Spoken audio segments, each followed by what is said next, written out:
Hi guys! Thanks for checking us out. We're Bookwyrms and Catdragons, a D&D 5e actual play podcast. We plan to post one new episode weekly with special segments and content only available to our patrons. Additionally, we'll be hosting a monthly segment called Bring Your Own Blank, where we have discussions and interviews with fellow members of the RPG community. So please check us out.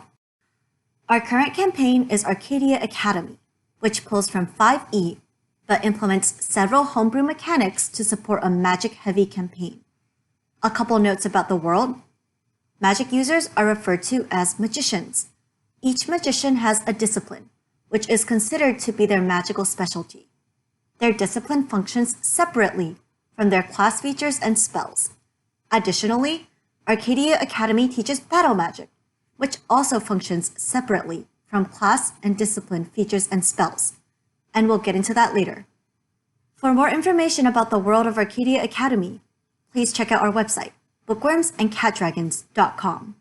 That is book, W-Y-R-M-S, and catdragons.com. Everything is spelled exactly how it sounds except for worms, which is W-Y-R-M-S. And now, onto our very first episode of Arcadia Academy. Welcome to Arcadia Academy, the elite school for magicians. Here, we teach our students to prepare for battle like Athena, but fight like Ares. All of our students have the opportunity to learn battle magic should they choose. But remember, great magic requires sacrifice. Hi guys, and welcome to Arcadia Academy. I'm Kelly, your DM for this campaign. Joining me today are Betty, who plays Cassandra, Cecil, who plays Jean-Baptiste, Caleb, who plays James, Logan, who plays Demetrius, Nick, who plays Alex, and occasionally will be graced by Rosie, our resident Catdragon. We had some minor issues with audio quality while we were recording our first episode, but it shouldn't take away from the overall enjoyment of said episode. With that being said, we hope that you guys enjoy listening. Each of you have arrived at Arcadia Academy 2 weeks prior to the term, in whichever way or capacity that you've arrived.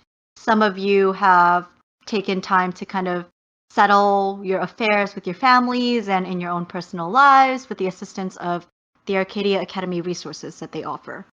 Some of you have gone straight to the school and you haven't left. So let's kind of go through each of you and see how you've settled in the past 2 weeks.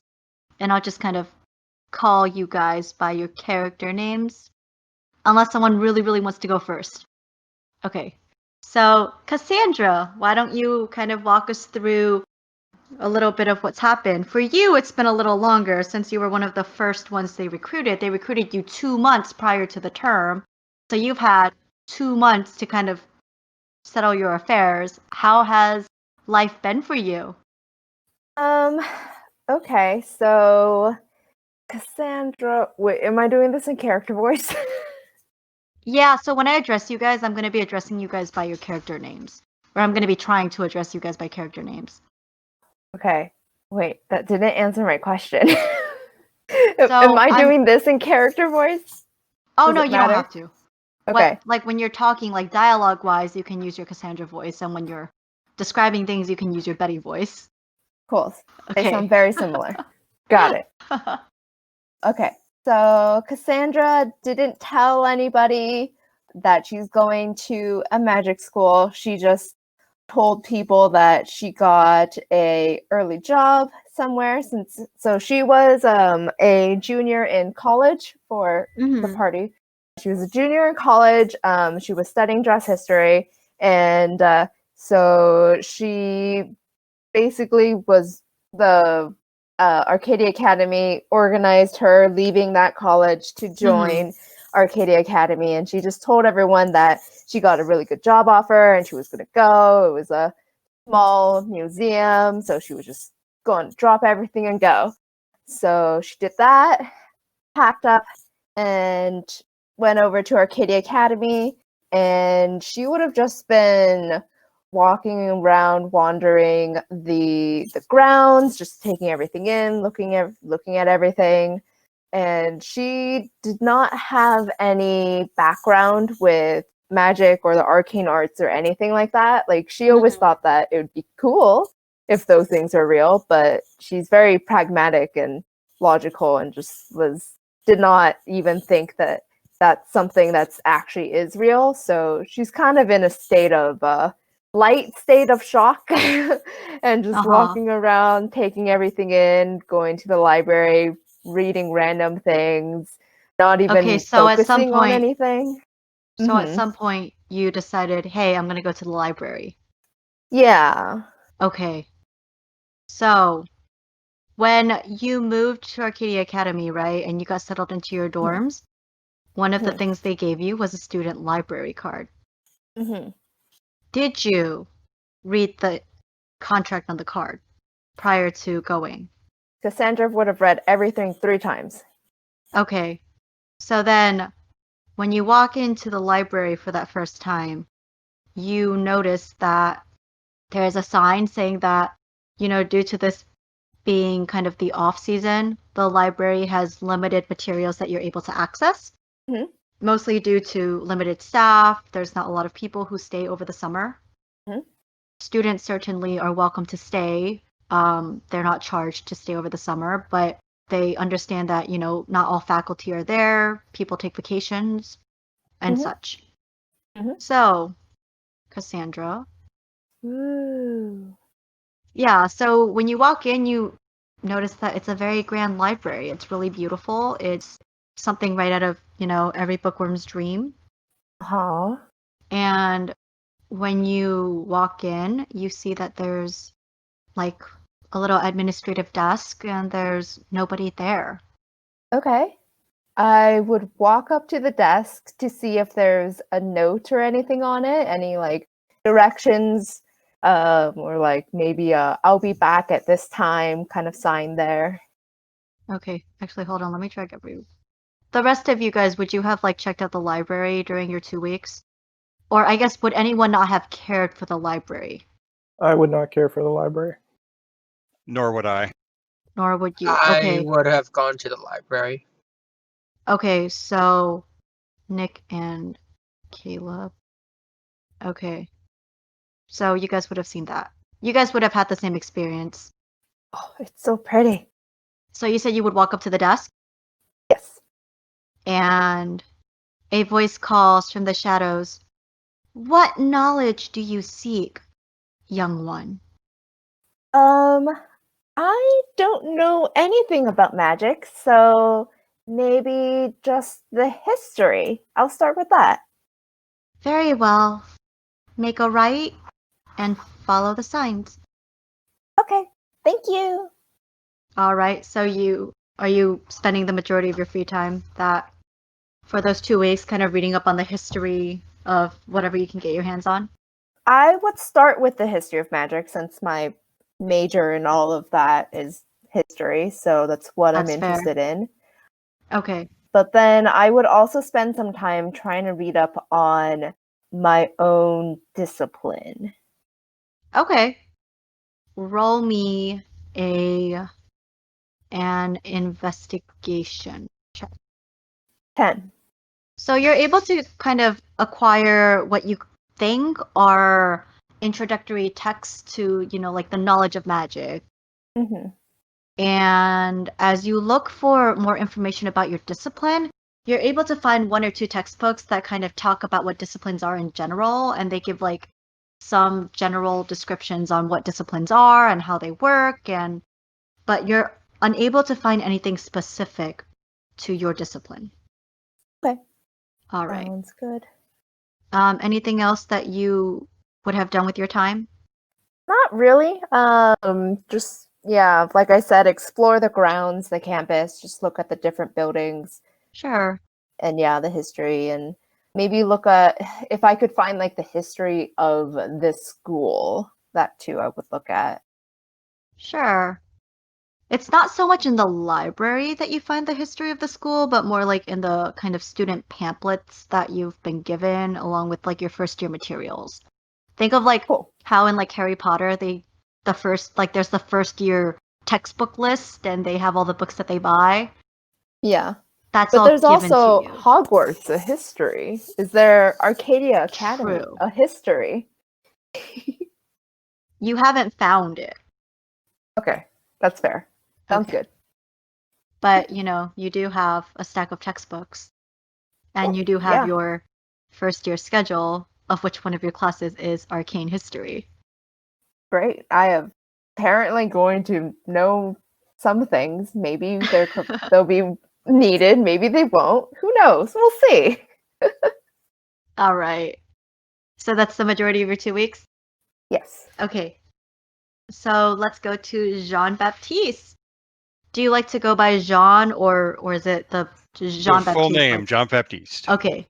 Jean-Baptiste, what do your 2 weeks look like? I need to set up a baji in my room for the Loa to make sure the Baron has a home. Okay. Got to get a bottle of rum, cigars, things like that. Okay. So you would have found the general store, or I guess the Arcadia Academy student store, of which you'll have noticed upon arrival that it's divided up into kind of 2 sections. There's the kind of like the general supplies area and then the magical supplies area. So you would have easily found everything you were looking for at the campus store. Jean Baptiste is a minor, so it might be a challenge for him to get alcohol. Wait. I mean, he's 20, so he's not eligible to buy alcohol in New York. True. However, okay. Roll me. Let me think. Roll me an investigation check. You're looking for materials, right? Okay, so as you walk into the store, the thought occurs to you that, I'm a minor. I can't buy alcohol. But then, as you look at the magical supply section, you see alcohol.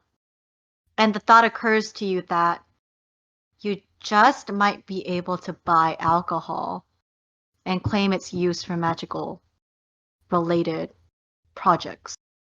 All right, well, he's going to attempt to purchase that and cigars, which should also have an age limit in New York, but he's going to play it off that it's not for him. So Sure. walking up to check out, he'll say, bonjour, I got some rum and cigars here for the Baron. We good? No? The person behind the checkout register looks to be a fellow student in your age group, and he's like, he doesn't seem to be really paying attention. He's just like, yeah, I guess we're good. He rings you up, charges you. He's like, do you want me to just charge this to your stipend? Jean Baptiste will nod at him. All right, here you go. He bags everything up, passes you your items, and you're good to go. All right. Promptly heads back to his room, gets the altar set up, and pours a drink and lights a cigar. All right. Anything else with your 2 weeks? No, he's just got to set the shrine and spend time there tuning to the location. Gotcha. All right. So Jean-Baptiste is able to successfully do that. James, how goes your 2 weeks? So I'd say that James is very much in a culture shock, so to say. But That's fair. so for the first couple of days, he's just gonna like go into his dorm room and just chill in there and just kind of think about this new place he's kind of been dumped into all of a sudden. And then like partway through the week, he'll start to go out and not really like. I'm sure he sees other students, but he won't really interact with them much. Yet. But he'll definitely wander around and see all of the different buildings, kind of like map out his route for classes and such. Sure. And included in your new student materials would have been a map of the campus, a general one. So you would have been able to use it to help you navigate around the campus. Is there anything in particular that catches your eye, location-wise? You will want to stop by the library and just kind of get a head start on classes a bit, kind of, seeing his schedule, grab some books Sure. on maybe some battle magic, and then Okay. some alchemy books and such. Okay. So some of those textbooks would have been included with your first year materials, Gotcha. Okay. with kind of like the textbooks that they give you for your first year. But as you head into the library, you see that there's an administrative desk, and there's no one manning it. Is there like a bell or something to ring in? No. Okay. Well, I kind of. Did you walk up to it? Yeah. Okay, so as you walk up to it and you're looking around to see if there's a bell that you can ring, a voice calls out from the shadows. What knowledge do you seek, young one? I'm looking more into arcane history and what it means to be a magician. Were you not provided textbooks? I was, but I was looking into some more, more detail. And what details do you seek? More of who, from where the magic comes from. You kind of hear some rustling as this figure moves from out of the shadows, and there's a great swoosh, and you see landing at the administrative desk with a book that's kind of opened, kind of like to the page they were reading. You see what looks like a little dragon. That's beautiful. And it peers up at you and says, "What is your name?" My name is James. James Reed. And you will be starting the term here. Yes, I will. There is something about you, a great and vast energy that I have seen very few times in my lifespan. You are a theurge, are you not? Yes, I am. Very well. The bookworm kind of reaches, kind of like drops down below the desk out of sight for a moment, comes back with the textbook in its claws, and passes it to you and says, "I believe that this may be useful. But take care, young one, to return it before the start of the term, or you will face my wrath." I certainly will. I mean, no wrath needed. My name is Joris. I am the bookwormling here at the Arcadia Academy Library. I will see you soon. It's nice to meet you, Eurus. Joris nods and then goes back to the book that they were reading. James will fairly flee in haste and go back to his dorm room and just start poring over the book in an effort to get it all read before term starts. Yeah, and when you get back to your dorm, kind of like huddling in the safety of a familiar space, and you kind of take a look at it, you notice that the title of this text is Theurges Through the Ages. And then in like small letters in parentheses, it's A Study on Theurges by Yuri Romanov. Alrighty, and I'll just sit there and be boring and pore over that. Okay. All right. So that's James. Demetrius. Hi. Hi. So how has your 2 weeks been settling into life at Arcadia Academy prior to the term? Demetrius has not settled in quite as well as he has visioned he would. He's initially from a very rich family, and so if he was able to go back home for a little bit, they threw a party for him. We're super excited, but he's not he doesn't really like his discipline a lot. He tries to be sheltered because of his discipline. Typically, you see him with headphones on, trying to drown out all the noise. So Sure. he kind of secludes himself. Any type of interaction that he has tends to give him a headache, and he's been shying away. He's been thinking his entire life growing up, because his family went to Arcadia Academy. So his entire life growing up, he was thinking this is going to be Party City. It's not. Okay. He's been a little sheltered. Okay. So you're going kind of about the campus, and as you rub the back of your neck, kind of like thinking, oh gosh, I feel a headache coming on. I hope that, it doesn't hurt too badly this time.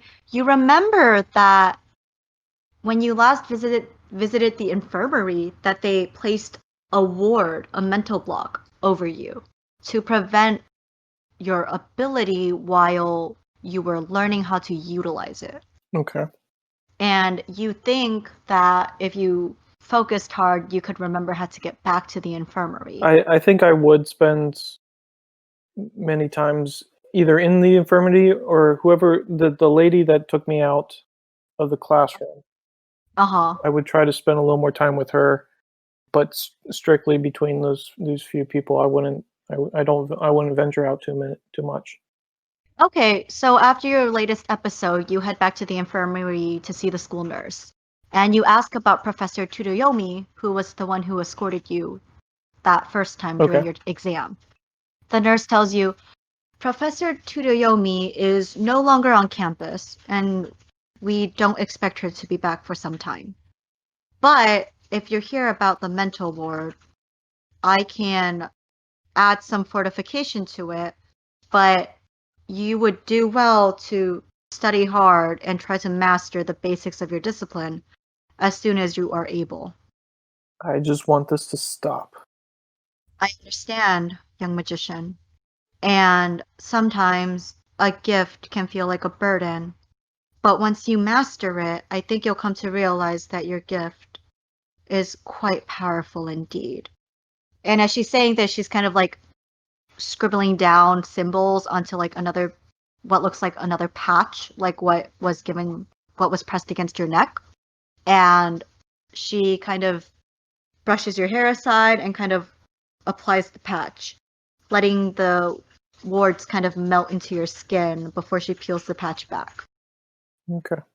And then she kind of pats you on the shoulder, like giving you like a sympathetic look, and she kind of ushers you on your way. I give like a thanks and kind of just like go off. All right. Do you contact your family at all during that time? They're excited for me, but not really. So you spend the majority of your 2 weeks visiting the nurse's office and trying to get adjusted to just your abilities and trying to push out the voices that you're hearing. All right. So, Alex. Yes. How has your 2 weeks been? Well, I believe that I would be spending most of the first day just exploring the campus area, trying to get the layout better situated and know how to get to my classes and how long it would try to take me. Okay. Taking some time to get himself prepared to talk to some of the older students to try to go into town to get some things like some flowers, some houseplants for his room, because he wants to kind of lighten it up a bit, and he's so used to being around nature that this is a little bit of something he could have. Going out, getting some other things he might need for school supplies, whatever that the school did not give us. So, like hygiene stuff and stuff like that. And then he would be going to the library.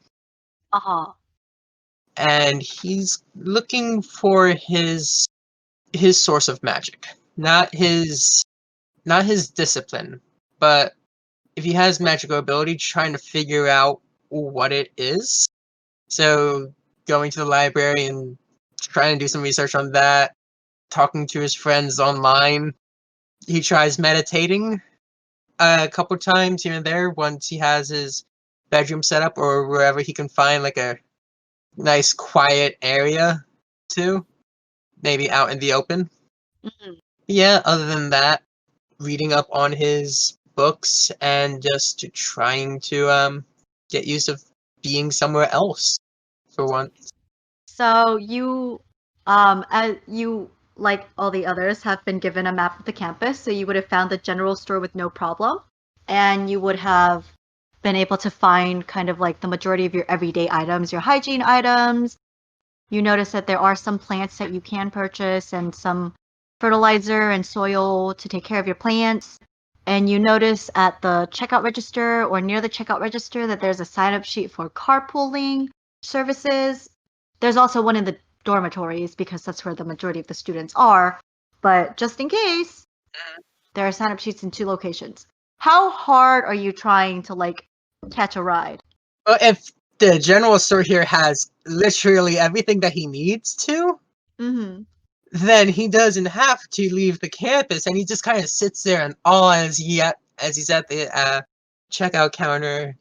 Wow, this place has everything. Yeah. So the student at the checkout counter looks bored, kind of reading a magazine and whatnot, and they say, "Oh, yeah, you a nature student? Like seeing all the plants that you've bought?"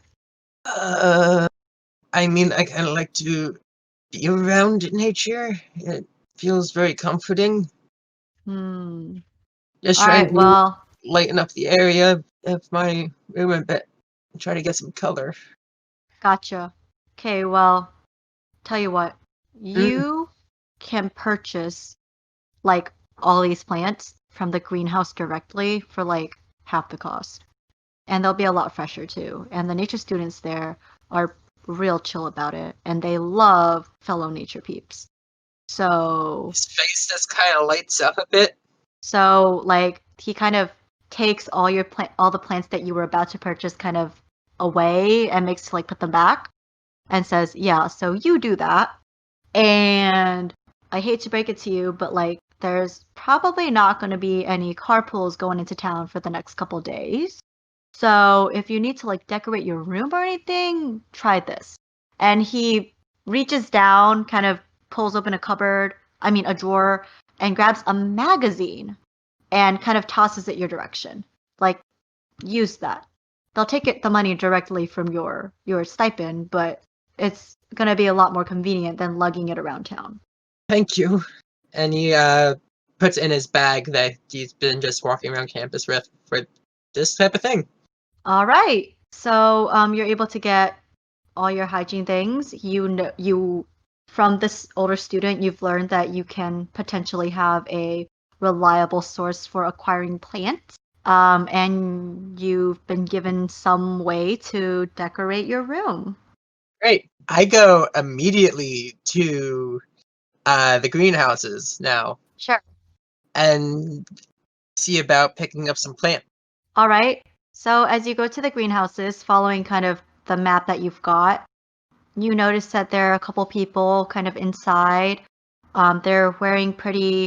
They're generally wearing kind of like earthy toned clothing, and they seem pretty cheerful as they're taking care of these plants and making sure that they're being properly nurtured. And as they see you, one of them looks up with a bright smile on her face and says, "Oh, you must be one of the first year students." I was told by the guy in the general store that this would be the best spot to pick up plants. Yeah. Oh gosh, Thomas normally doesn't care, but you must have been trying to get your hands on like a lot of plants. Yeah.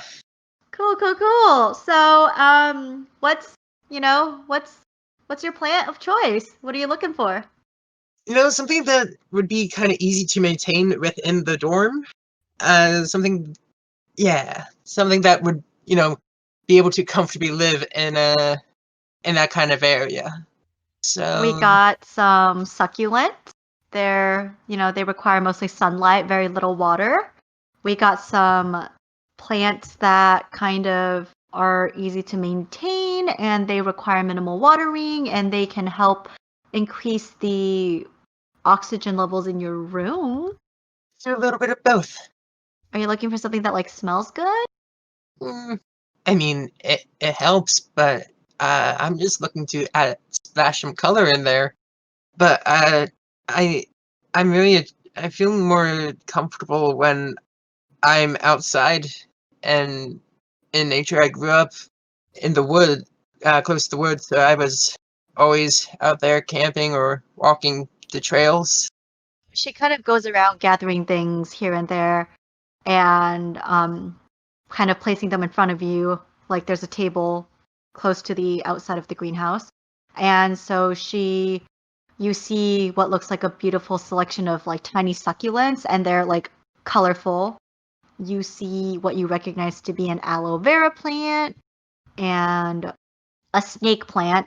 And she's like, well, these are mostly green, but the succulents should add that splash of color that you were looking for. And she gives you like a little wink and reaches to her side and grabs a bouquet of colorful flowers and hands it to you and says, and I'll throw this in for free as a welcome.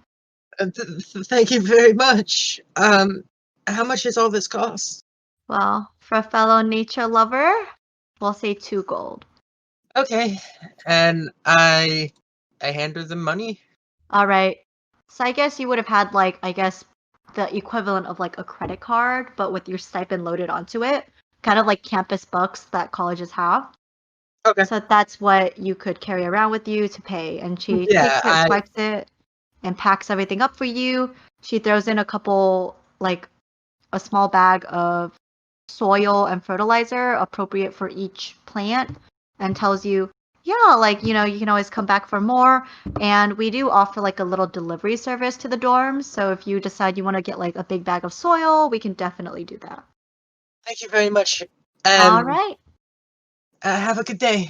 You too. Bye.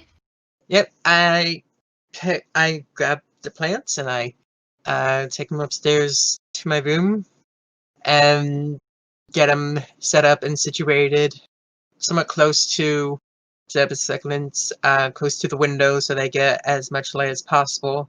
And I set up a little vase for the bouquet and just kind of look back at my handiwork of setting up the room and take a smile, and then I would go to the library. Okay. So as you're unpacking all your stuff, you notice that there's like a little note kind of just at the very bottom of your bag. I go to pick it up and read it. Okay, it just says, come back anytime. And there's like a little winky face. And at the bottom, there's like a heart and then Alyssa. Alexander's face just lights up beet red. All right, so then... And he puts it close to his computer. Okay, and then you go to the library? In a spot where he can, where he'll remember to grab it later. Yeah. Uh-huh. Yeah, he goes to the library. Okay, so as you walk into the library, you notice that there's like kind of a sign at the front explaining that there's kind of a skeleton staff over the holidays, so certain materials are going to be restricted. Okay. So I just kind of shrug my shoulders and go in. You walk in and you notice that there's an administrative desk, but there's nobody manning it. Hello? What knowledge do you seek, young one? This voice calls out from the shadows.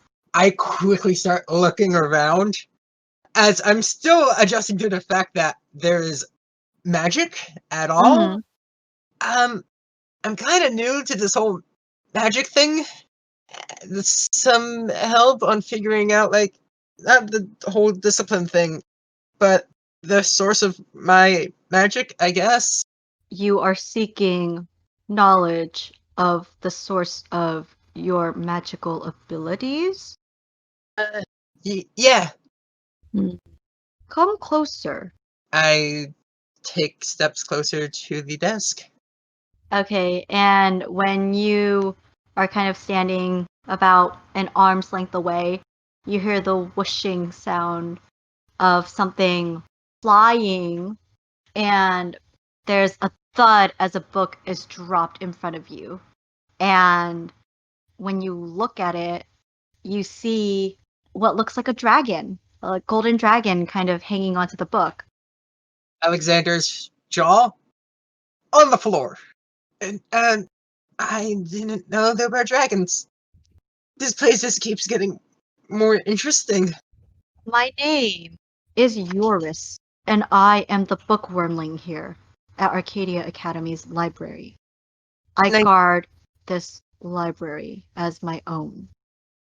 It's nice to meet you, Iris. I hope I'm not intruding on anything. No, to share knowledge is a joy. Okay, and I take a look at the book. So the book is titled, So You Want to Be a Wizard. Sorry, crap. Damn it! The book is titled, So You Want to Be a Magician. And there's no author on it. It looks quite old. It's got like a leather-bound cover to it. The pages feel like parchment, like an old quality kind of parchment.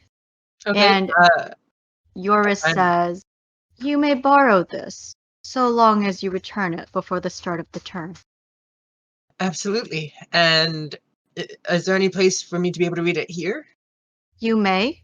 And Eurus inclines their head and kind of gestures to the side. And you see down the hallway there are what looks like study tables. Okay, I make my way over to one of those tables and I sit down and I start looking Okay. through the book. I start reading it intently, trying to figure out any bit of information of the magic that I can. Sure. And are you taking the book with you when you leave? If I can't finish it in like a few hours, I will. Mm-hmm.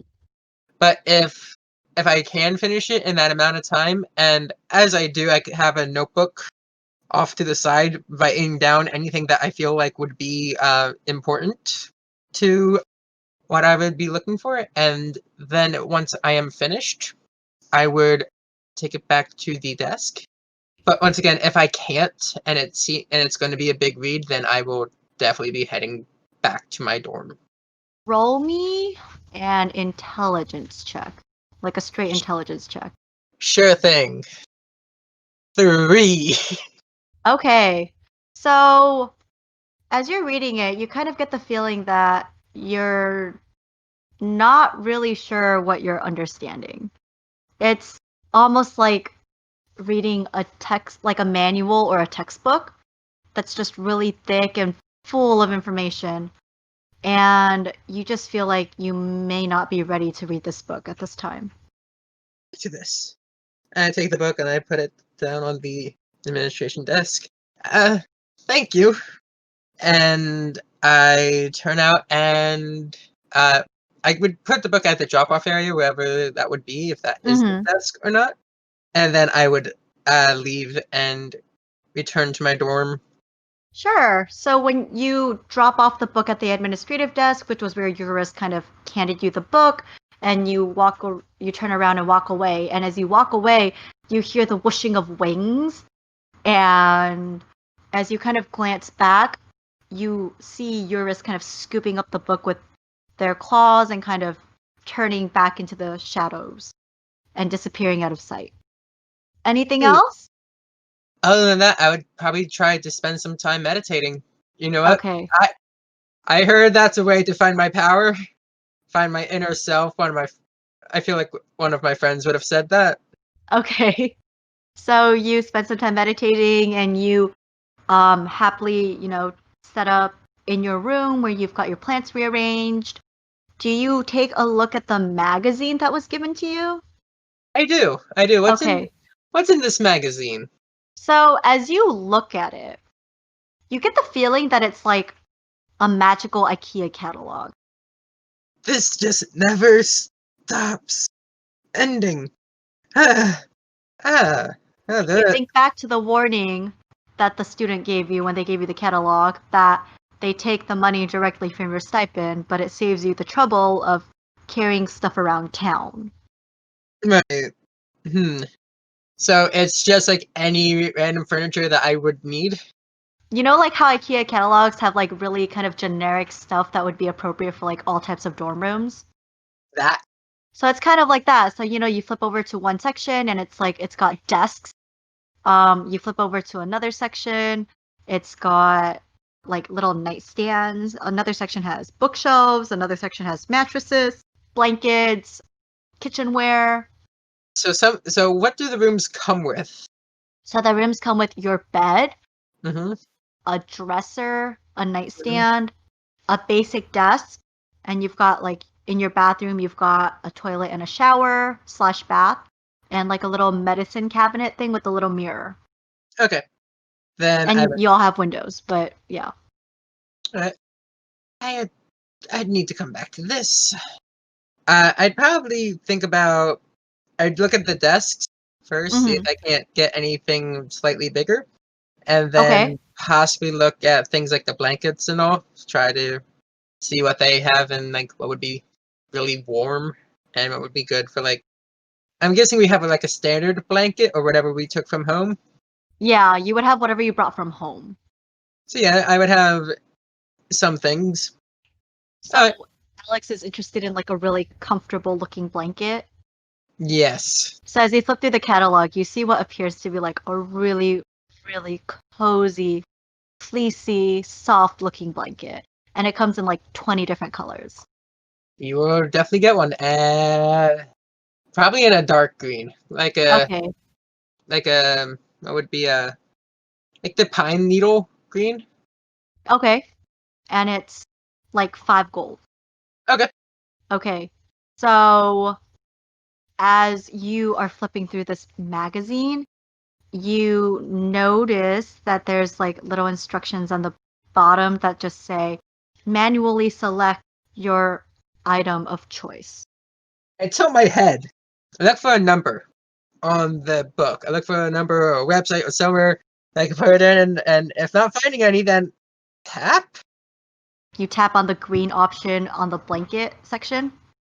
Yeah, like a website. Like, there's no way that this will maybe click. You flip through it, like trying to look for a website or whatever, and you get frustrated. And you look back to that page that has that really, really, really soft, cozy looking blanket.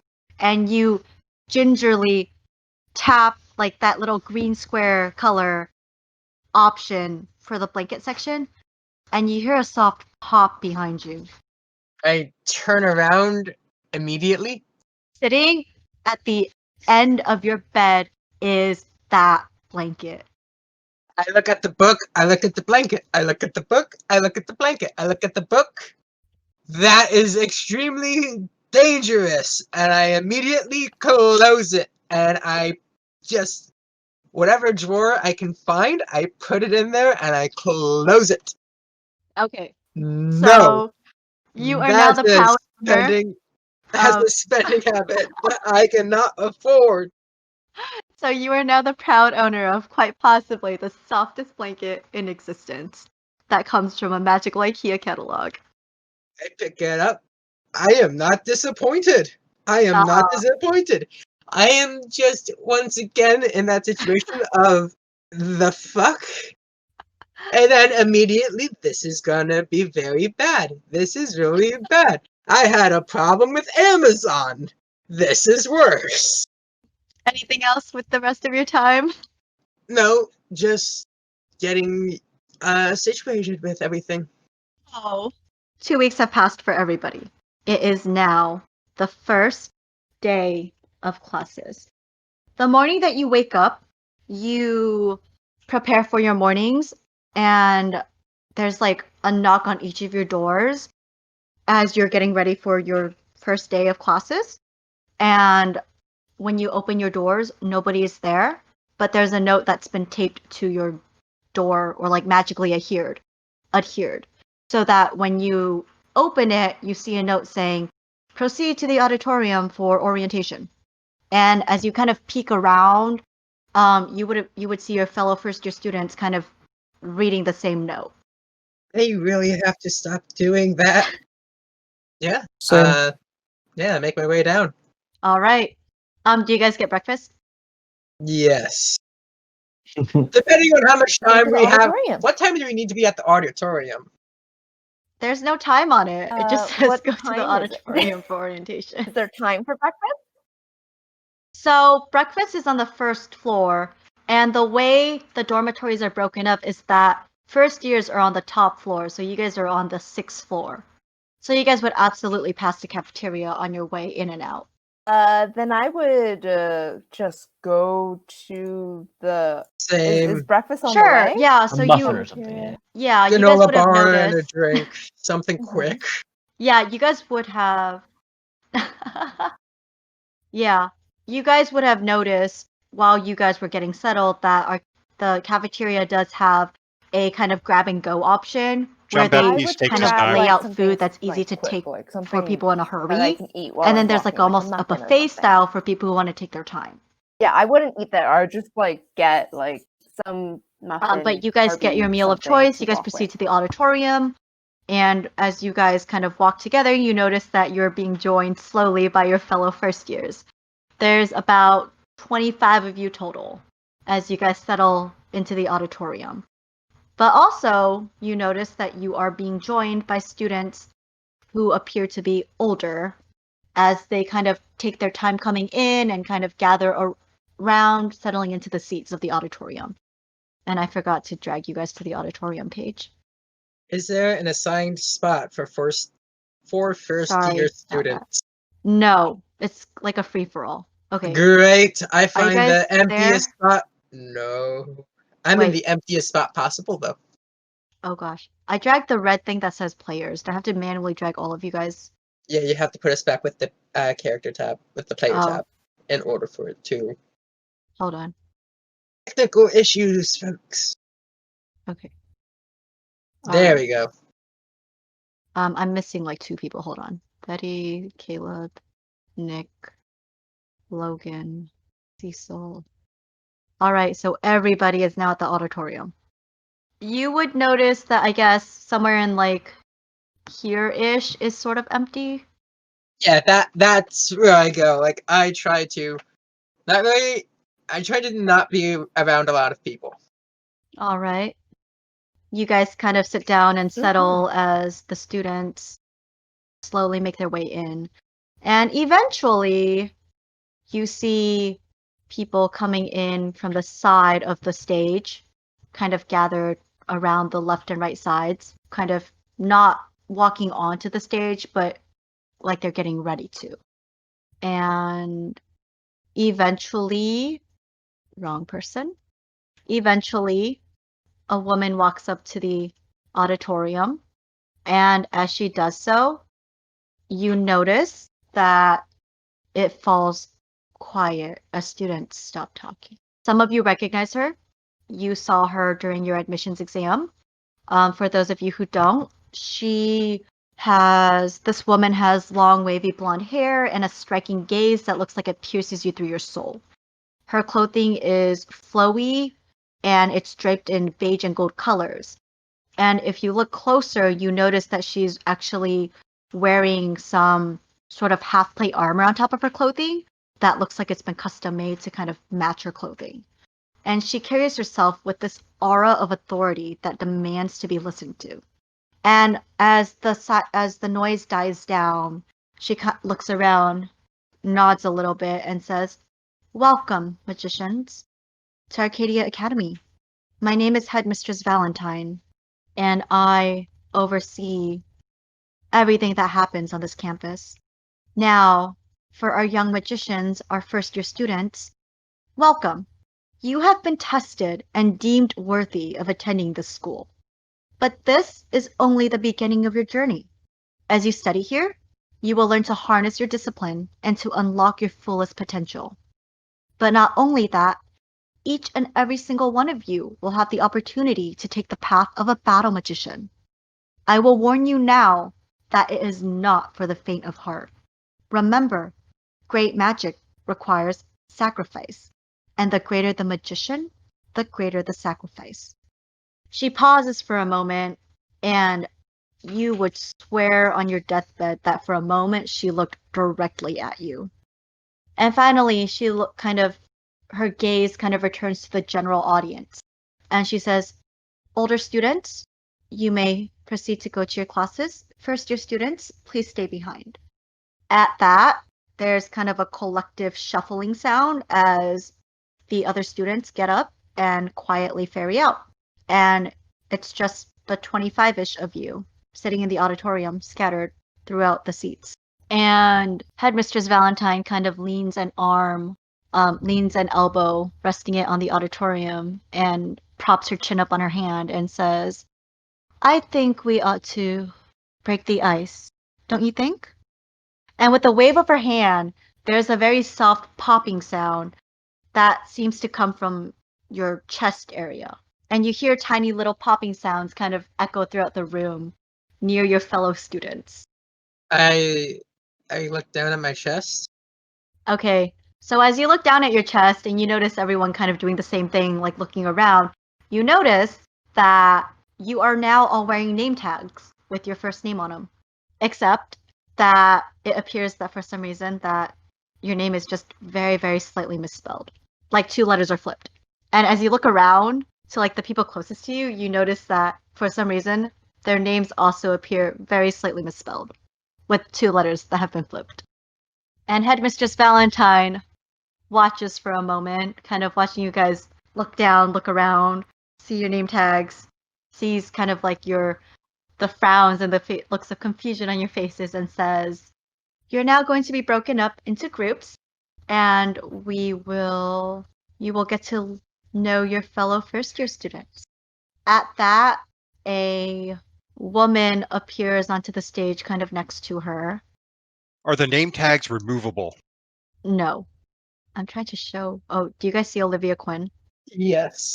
Okay, great. So this woman, she looks rather unintimidating. She's got dirty blonde hair, light hazel eyes, and she's wearing this green dress with a long brown vest and what looks like a utility belt that holds her outfit together. You notice that there are scrolls peeking out of the pouch on her hip, and that there's a dagger in a sheath on the opposite, and she's carrying what looks like a sheaf of papers in her arms. And there's almost this look of exasperation on her face as she looks up at Headmistress Valentine. And she says, ma'am, I have the assignments ready. And Headmistress Valentine kind of waves at her like, proceed. And so she hurries down the aisle, passing out slips of paper. And you guys are given a number from like 1 to 5. And when she's done, Headmistress Valentine says, I believe most of you are familiar with the term speed dating. Yes? Where you get to know everybody in the speed dating party. Cassandra nods her head. And she like looks around at you guys to see how you guys respond. Like, are you guys nodding? Are you guys shaking your heads? Cassandra's nodding her Jean head Baptiste very rolls his hesitantly. eyes. I'm doing the same, like, yeah, maybe. So she nods and says, we're going to borrow that concept, and that is how you will introduce yourselves to everybody in your year. So with another wave of her hand, the auditorium seats kind of vanish. You guys are given a moment to like collect yourselves and stand up or pick yourselves up off the floor as the seats vanish right before you. Can I make a dexterity check to see if I can't fall? Yeah. You can make me a dex save. Sure, I'm 10 or more. going to attempt it. Nope. Okay. So you fall flat on your ass, but you're able to pick yourself up and with no harm other than a bruised rear, possibly. It's a 2. Can I see him falling?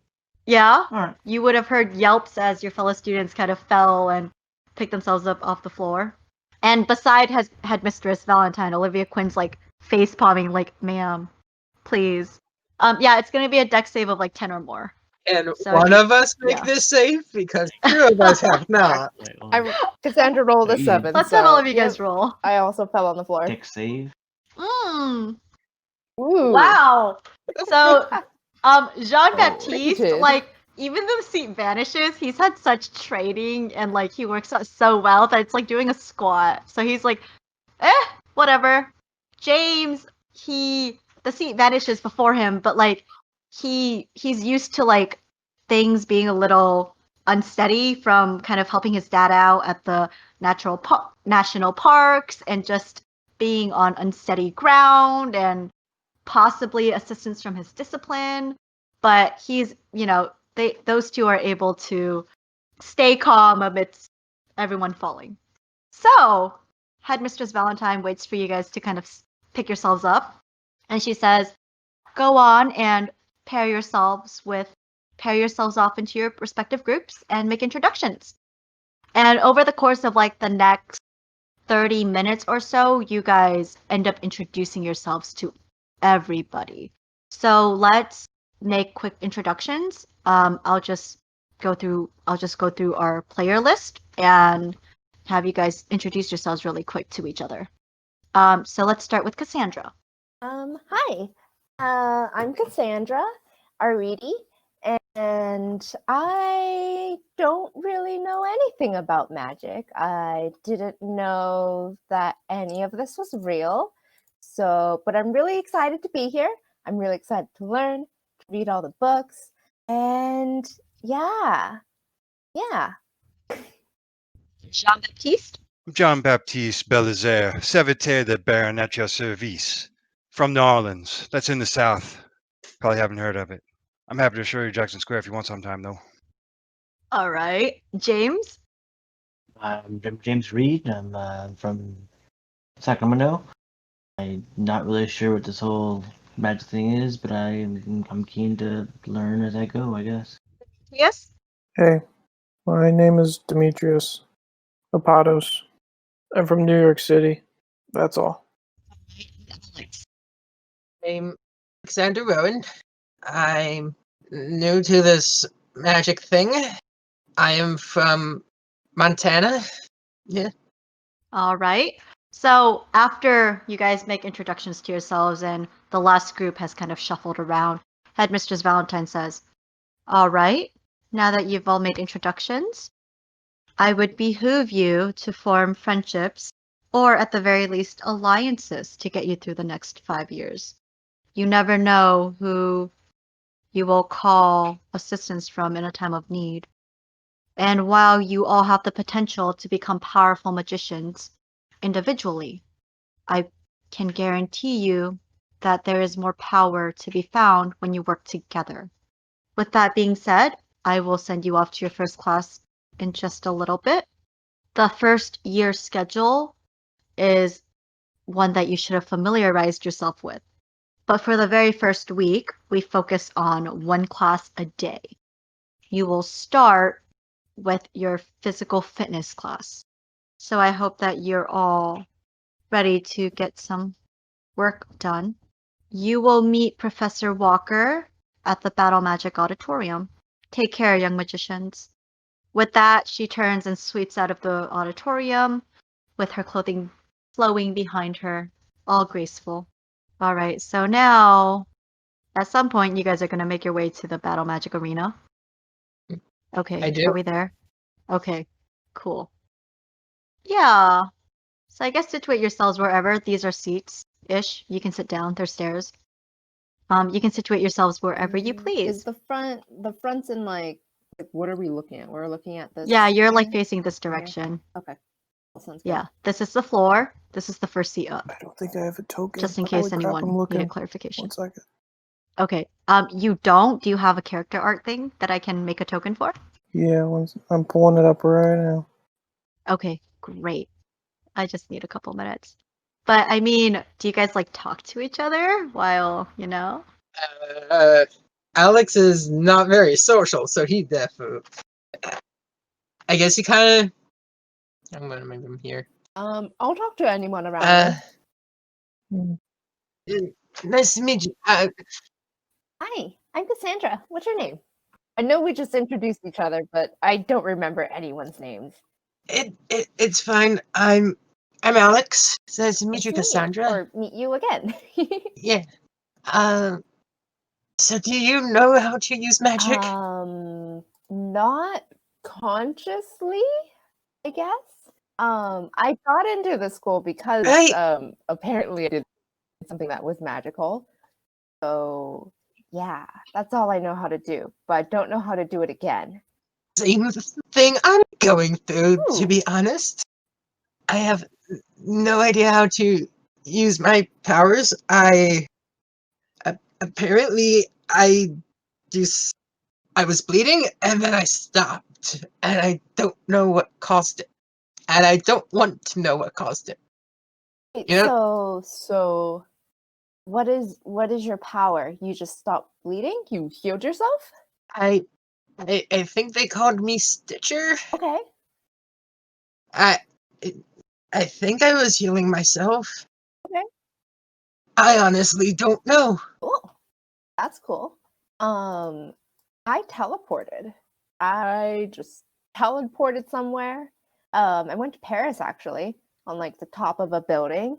I was really scared I was gonna fall off. And then one came. I'm so bad with names. Some professor, I don't remember her name, came and told me I was magic and that it's really dangerous that I just teleport places, and which is totally fair. Like I can totally imagine teleporting in front of a train or like in the ocean or something. So she told me I should probably go to school. As she says that, I'm watching just in case you do teleport. I haven't done it yet. Like that was the only time I did it. So yeah, you look scared of me. I'm sorry. It's not you. It's really not. It's me.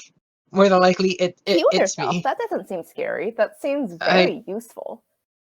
Yeah, it sounds like you don't got nothing to worry about. Mon ami, don't think the Baron's stuck your grave yet. Your name? Jean Baptiste, Ah, at your service, Cher. nice to meet you. And what can you do? Who's the Baron? Yeah, that too. The Baron's who we all gonna meet at the end of the road. I did a tarot reading down in the square for some lady. She pulled me here, took me in a room, and things went sideways. I immediately take one step back. Just like, this kind of scoot over closer to Cassandra, further Now, I ain't gonna do away. nothing to hurt you, son. I am taking obvious note of anything that you have on you.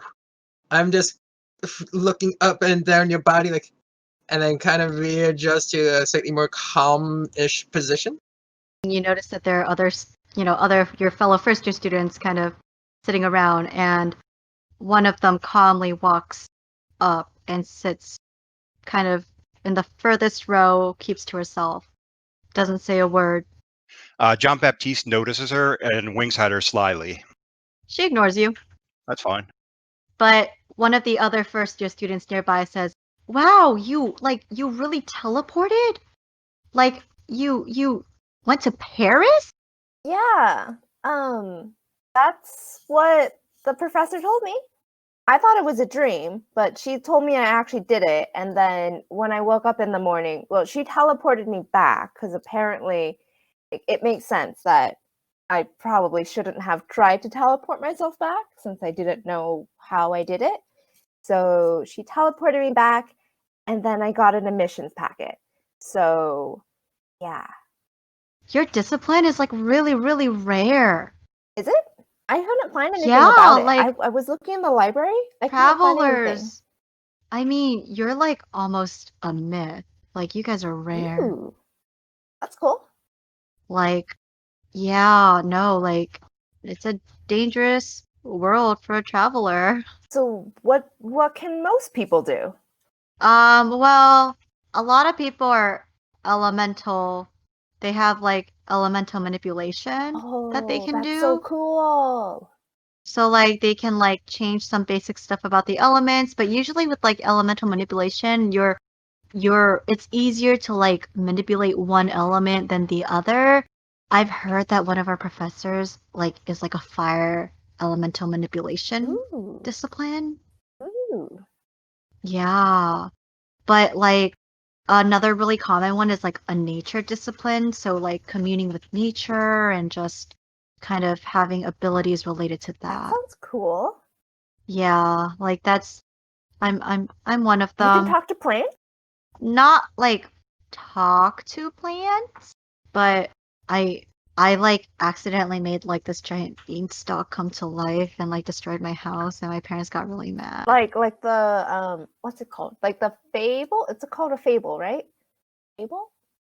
I mean, yeah, and like it was really embarrassing, honestly, because I was reading a bedtime story to my sister, and she wanted Jack and the Oh, Beanstalk. okay. That's so funny. Yeah. What's your name, by the way? I'm so sorry. I'm terrible with names. I'm Garrett. Garrett. Nice to meet you, Garrett. Yeah. You said your name was Cassandra? Yes. Cool. Nice to meet you. Nice to meet you. God, you're a traveler. That's so cool. Wait, so how do you know about the other disciplines? Well, I come from like a really small like magical family. Like we have the occasional magician pop up from time to time, and I grew up hearing these stories, but like we always thought they were, stories. We didn't know they were real until I grew a beanstalk Oh. on accident. So That's yeah. really funny. Yeah, well, it's funnier in hindsight. You know what they say about hindsight? Yeah, it's also yeah, it's a lot funnier because I don't have to deal with any of that housing things. But yeah, I imagine fixing the roof, the hole in the roof, and all the walls, and yeah, probably wouldn't have been very fun. Family Yeah. not very happy. Well, now you're Yeah. here. So as you guys kind of finish your chat, yeah. As you finish your chat, man walks through the double doors that were here and right out into the the arena and faces the lot of you and says, "Aye, so this is the group that I'm to work with. The name's Matthew Walker. I am the physical fitness instructor here. I am also the weapons master. You, boy."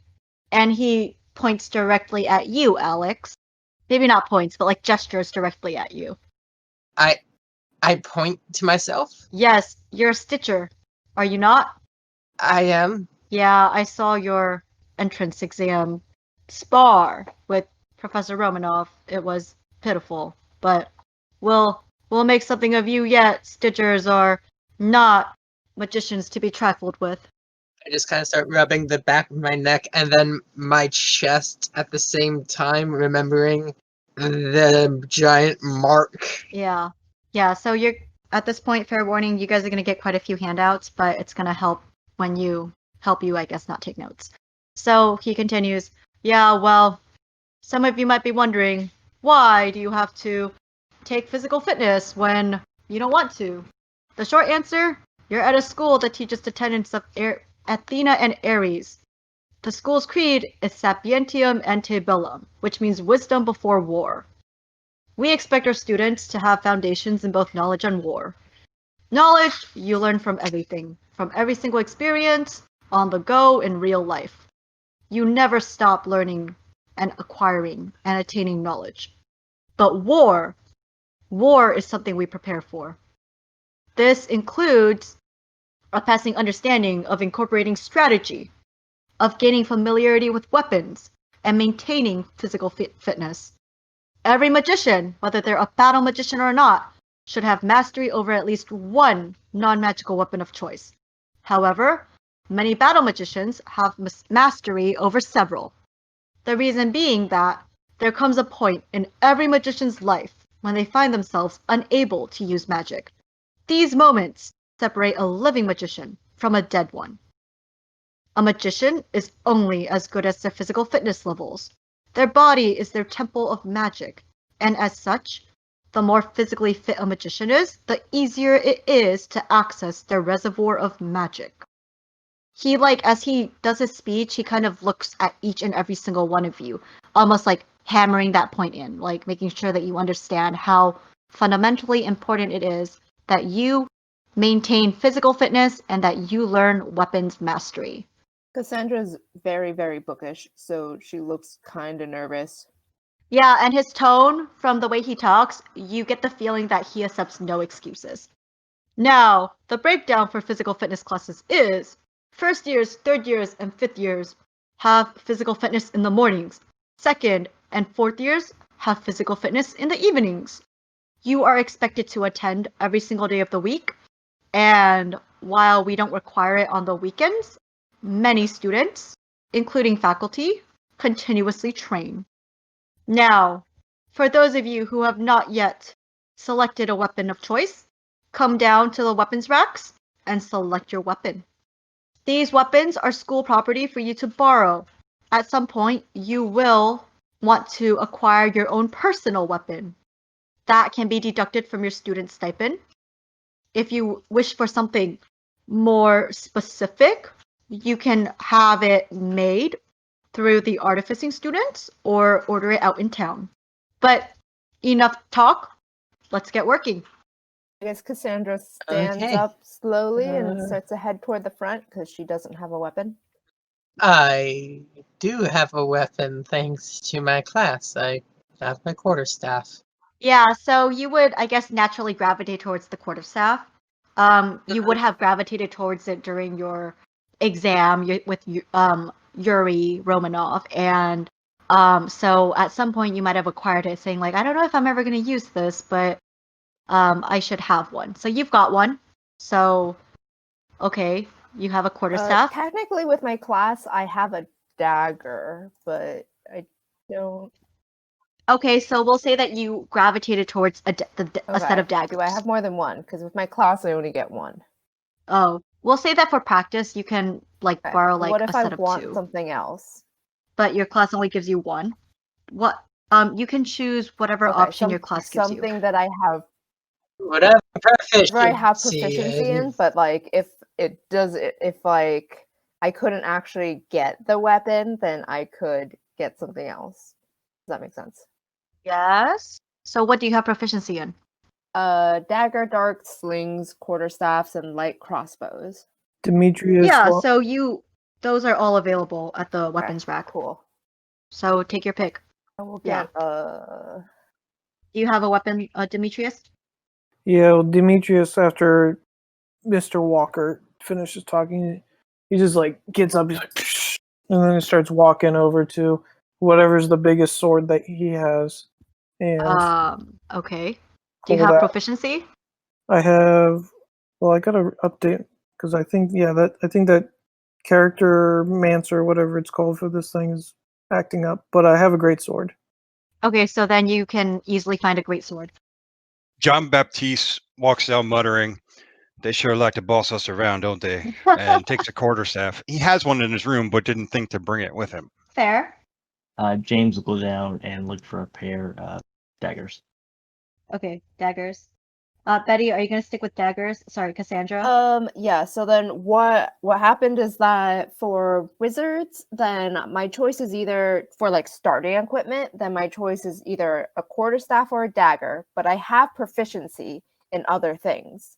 It just isn't an option for my starting equipment. So can I use something else that I have proficiency? Yeah. So the weapon. So while you're in the physical fitness class, you are able to use any weapon because they have every weapon available. But outside of that, you're going to have to buy your own. You can probably find a basic weapon that you're allowed to have that you got proficiency in at the student store. Or, sorry, the general store. Cool. But if you want something a little fancier, like Professor Walker was suggesting, you can maybe, gain the favor of some of the older artificing students and have them make you something. Or buy it when you're out in town. Okay. I'm going to. I like my dagger as like a emergency kind of thing. Sure. So I'm going to get a light crossbow. Okay. Just to practice and play with during class. Okay. And you notice that this silent girl kind of comes up and grabs what looks like a wooden staff. And so for the next couple hours, Professor Walker drills you guys in kind of basic form, how to hold your weapons, how to like strike or attack, and kind of pairs you guys off to practice like weapon strikes. Not, you guys aren't actually like attacking each other, but you guys are like practicing how to like swing your sword, or if you've got daggers, he's got like targets set up further down, like out of the way, so you can practice your aim. After some time with that, he has you guys run laps around the campus. before dismissing you guys. So let me have all of you guys roll athletics or acrobatics. Athletics or acrobatics? Yeah, I'll give you guys acrobatics. I get Yes, I'm acrobatics. doing acrobatics too. No Or way am I doing athletics. My athletics is high. Okay. My athletics is higher. So I've got a -1 in athletics. Five Nope. items. okay, so by the end of your first day of this class, Demetrius and James, you guys are hurting really bad. You guys are feeling super sore and super tired and exhausted. You're drenched in sweat. You feel awful. Alex and Jean-Baptiste, you guys look over at your classmates who are just kind of, collapsed and catching their breath and just drenched in sweat, and you guys feel just marginally better. You're still your knees are kind of bent, you've got your hands on your knees, and you're still gasping for air, but you guys feel marginally better. Cassandra, you feel like you did okay for your first day. You did better than you expected. You're not quite sure that, you can handle doing this every single day, but you feel like you got this from your first day. So kind of looking at the lot of you, Professor Walker's like, all right, we're done for the day. We got a lot to work on, but my favorite thing to do is shaping magicians, so we're gonna have a lot of fun. Is that really your favorite thing to do, Cher? Are you speaking directly to him? Oh yeah. Well, considering that my ancestor is Aries and I am a weapons master, I'll leave you to make that deduction. Duly noted. All right, now off with you lot. My everything hurts. I think it was a good exercise. I just kind of look up, and just start to tilt my head. As you've done, I expect you were, in the front of all of us, or at least of us players. Probably.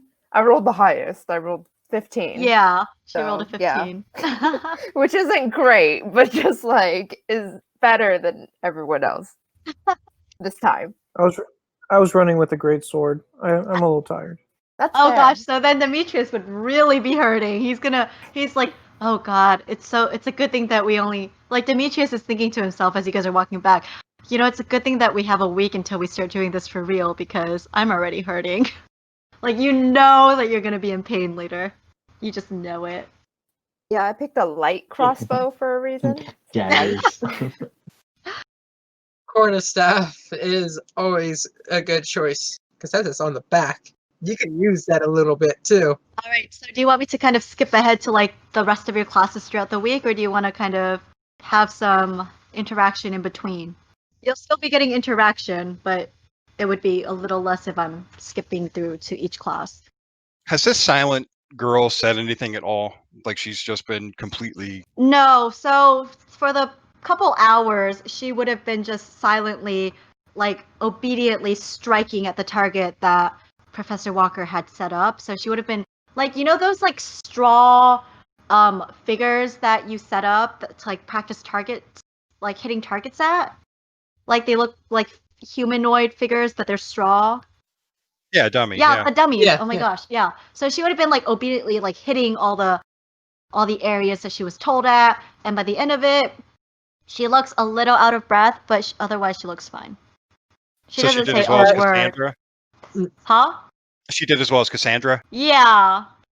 Can I make a check to see with how much intent is she striking that dummy with? Yeah, you can insight check her. Yeah, I want to insight check. 22. From what you can tell, she'd been hitting it with decent effort. Maybe not striking with intent to kill, but striking with decent effort. And that she genuinely is a little exhausted from striking it. But at the same time, you had a little trouble focusing because you were struggling with learning your quarterstaff. I am non-violent. Who did the worst? James and Worst Alexander? is a harsh word. No, Alex didn't. Alex did not do that bad. I kept up. Yeah, Alex It did was surprisingly delicious. well. Alex thinks that he did surprisingly better than he expected. Oh yeah, Demetrius definitely. is thinking, I'm a little out of shape. And okay. John Baptiste is going to address the two of them and say, "You two need to pick up your game. The ladies are showing you up." I pulled my hamstring. It was on that first lap. It was I pulled it real good. It was hurt. Well, don't I look the fool for not noticing that? Just worry about yourself. I kind of walk over. How badly does it hurt? 10, about an 8. An 8. Alright. I would recommend heat and then ice. All right, thank you. You're a doctor type or something? No. Just a few of my friends were in sports, and that's kind of advice they kind of pass along when I pulled my muscles. Good on that. Thank you. And your name is? I am Alex. Nice to meet you, Alex. James. And I'll Nice to throw up meet my you. hand. I shake it. And I'll kind of cut it. That was Jean Baptiste that was saying you to step up your game. Yeah, I believe so. I'll just kind of give him a little 2-second glare and walk off. oh yeah, Marianne. The student walks off. John Baptiste is going to follow her. Okay, she's headed. As far as you can tell, when she's walking off, she's heading straight to the dormitories. That's fine. I'm going to follow her. Do we have another class? So this is orientation / introduction week. So for this week only, you guys have one class a day. Oh, so this is the only class. So today you have physical training, and the next day you'll have a different class. The next day you'll have a different class. And then the week after, you'll ease into like your regular class load. Oh, okay. So we have the rest of the day free. Oh. Yeah. So that's why I asked, do you guys want me to kind of skip to the next classes that you guys have and have your little interactions in each one, or do you want to go through each day? Well, we can resolve what John Baptiste is doing, and then we can decide. Okay. So Sean, you follow her back to the dormitories. Yeah, I want to try to catch up with her. Are you making it obvious that you're catching up to her? Yeah. Okay. So you kind of like jog up behind her, and do you say anything like, "Hey"? What's your story, Cher? You quiet one, no? She kind of glances at you, but she doesn't slow her stride. She continues walking, and she looks at you for a long moment and says, "And why do you care?" Just curious, suppose. John Baptiste, what's your name? Mariana. Well, it's a pleasure. I wish I could say the same. Me too. That cuts close. Well, it looks like we'll be in that class together going forward. Hopefully you won't show me up so badly next time. We'll see. A quarterstaff is a very good weapon to have if you can learn to utilize it correctly. Well, You could work on your form. I've gotten a few tussles on the street, but New Orleans ain't as mean and rough as it used to be these days. I don't want to take up too much of your time, Cher. You have a good evening. No way. She nods at you and heads into the building. Do you have a card for her, or could you type out her name so I can update my notes efficiently? Yeah, here. Thank you. Mariana. So, do we want to kind of go to the next day's classes? Fine with me. Yeah. Okay. Same. All right, so each of you kind of make your way to the dorms, grab your meals, and kind of retire for the rest of the day, taking it easy. The next morning, you guys find yourselves, if I can find a classroom. Okay. You guys find yourselves in a classroom. And I apologize, but I do not have a token for this professor. But I will have one by next session. So you guys can seat yourselves however you wish. Sandra's I'm gonna sit kind of close-ish to the front again, but not like very front row. And then Okay, so like the second row from the front. second row from the front. Oh, wait, she'll sit next to. Wait, come back. She'll try to like. Who was she talking to yesterday? She'll try to gesture to Alex or John Baptiste because they were talking yesterday to sit next to her. Okay. Just like wave hi. I'll go sit next. I'll go sit next to Okay. Cassandra. I will sit across the aisle, but he puts his feet up on the desk from the row in front of Ballsy him. move to do. The row in front of you is the first row. Are you guys like early risers? Like you guys get to class early before it like a little before it starts? Are you like super early students, or are you guys like heading in right on time? What kind of students are you? Because Jean it's a little Baptiste bit. is. No, Go ahead. Jean Baptiste is very slow to arrive. He takes his time enjoying his Okay. breakfast. For Cassandra, then because it's early in the school year, and she's still like eager and everything, then she'll arrive a little bit early, but not like super early because she does like sleep and does like breakfast. Following your patterns from orientation, like most of you, everyone except Jean Baptiste grabs like a meal to go. Yeah. I'd say James get there at least like 15 minutes early. Yeah, I tried to at least get there 5 minutes early so I can enjoy my food. Probably grab a warm breakfast sandwich on the way. Gotcha. Demetrius. Probably like a coffee or a energy drink. This is really sounding like my old college days. As I realize, it's like, oh yeah, waking up I'm trying real early. hard to not be Betty and trying to be Cassandra, because Betty would be like so like just right on time, food in hand, all asleep. But yeah, Well, but I mean, it's not that's a Cassandra. valid choice and option. I mean, Then gotcha. So she'll be there like, Cassandra. I don't know, between 10 to 5 to 10 minutes early, and she'll have grab food and just like ate it on the way, but she'll still end up being a little bit early. You guys notice that Mariana kind of makes her way in quietly and settles kind of. Wait, do I not have a token for her? I swear I had a token. You did for the. I did. For the. I'm like, wait. Yeah.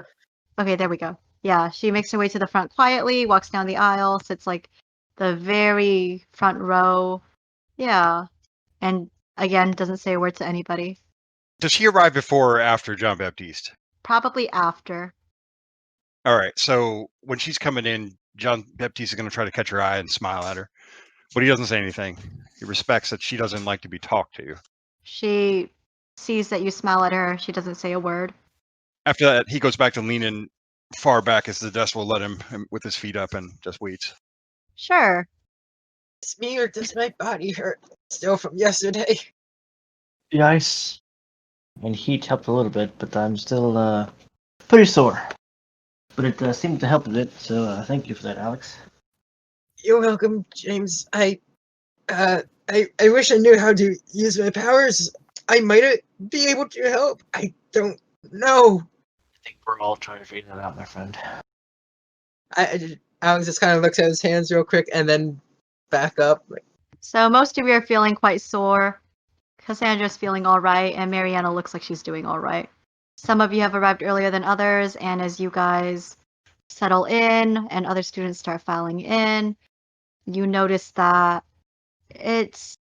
well, first, you guys realize that you guys were not given start times to any of your classes for this week. So that's like the first thing you guys notice, kind of collectively. Like, we're here. We'll actually have to be here like in the afternoon, and they're not expecting 25 people to just be sitting in a room.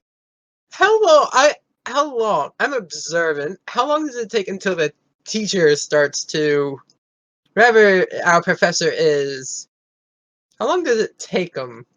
It takes you guys about, say, 5 minutes for you guys to notice that, just about everybody's here. Even a couple students that run in, like, gasping and huffing, like, oh gosh, I'm late. But they realize that there's nobody up front where the professor should be. And you guys kind of start talking amongst yourselves, like, what is like, are we supposed to be here? Are we in the right spot? And you hear these similar whispers kind of happening all around you. After a couple of minutes, 5 minutes or so, Jean Baptiste is going to go up to the lectern and see if there's anything up there. Yeah, Alex does the Okay, same like thing. you guys are going to investigate the desk? Yeah. Yeah, we Okay. can investigate So, it together. you guys can investigate with advantage. Cassandra You're stands helping each up other and out? doesn't approach. She just kind of Do you want to roll? Do you want to roll it, or should I? No, you can go for it. Alright. Right, advantage 15. I forgot to switch my thing, but yeah, 15. It's clear, it's empty, and as you guys do so, the doors burst open and someone comes running in and says, "Oh, I got my classroom mixed up this morning and I ended up detouring to the library instead. My apologies." And so you see a woman who looks like she's almost dressed for combat, as if she kind of woke up and was in a rush and was kind of frazzled. It takes her just a moment to collect herself. You notice that she's got no materials in her hands, but she makes her way up to the front of the classroom and just sits on the desk facing you guys. And she says, "Welcome, welcome, welcome. We are so glad to have you joining us. It is such an exciting thing to have first years. Really is. And my name is Catherine DuPont. I am the arcane history instructor here. And I am pleased to welcome you to the school. For those of you who don't know, and many of you have probably wondered about arcane history and what it is, arcane history is the knowledge of magic as it relates to the world. In this class, you will learn about the origins, applications, and history of magic. This class is both lecture-based and discussion-based, depending on the topic. It's usually a combination of the two, so participation would be wonderful. But let's talk a little bit about the history of Arcadia Academy. Does anyone know of the history of Arcadia Academy of the school? And she looks around the classroom. Cassandra probably does because she's read all like the intro things, but she's not raising her hand. She doesn't give any sign that she knows. Okay. She's just looking. Yeah. So Professor DuPont looks around and her gaze kind of settles on Mariana, who's sitting quietly by herself, and she says, "You look oddly familiar, young one." And Mariana looks up and says, "Perhaps." And Professor DuPont says, "And what is your name?" And she pauses and Mariana pauses for a moment before she says, "Mariana Valentine." And there's an odd glint in Professor DuPont's eyes when she hears that, and she says, "Interesting. Well, Miss Valentine, I assume that you're aware of the history, but I'll enlighten the rest of our young magicians. So, as the majority of you know, Arcadia Academy was founded on the tenets of Athena and Ares. Its original location, and let me upload this handout. Its original location was in Greece, at what you may recognize today as the Parthenon.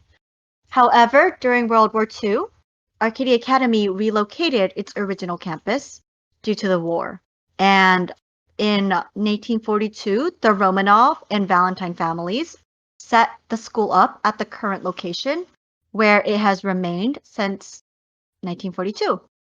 Around this time, the infamous Romanov siblings, Nikolai IV and Victoria, created the Romanov model of battle magic, which has been taught at Arcadia Academy since then and is continued and is being taught now. Now, the village of Olympia was established around the same time, as it was meant to be a safe haven for the families of the magicians studying at the school. The village has grown and flourished over the decades as it has gained much notoriety within the magical community. Questions? Not for me. I would like to back More things. intrigued. Oh, go ahead. Sorry. I'm more intrigued than having Okay. questions.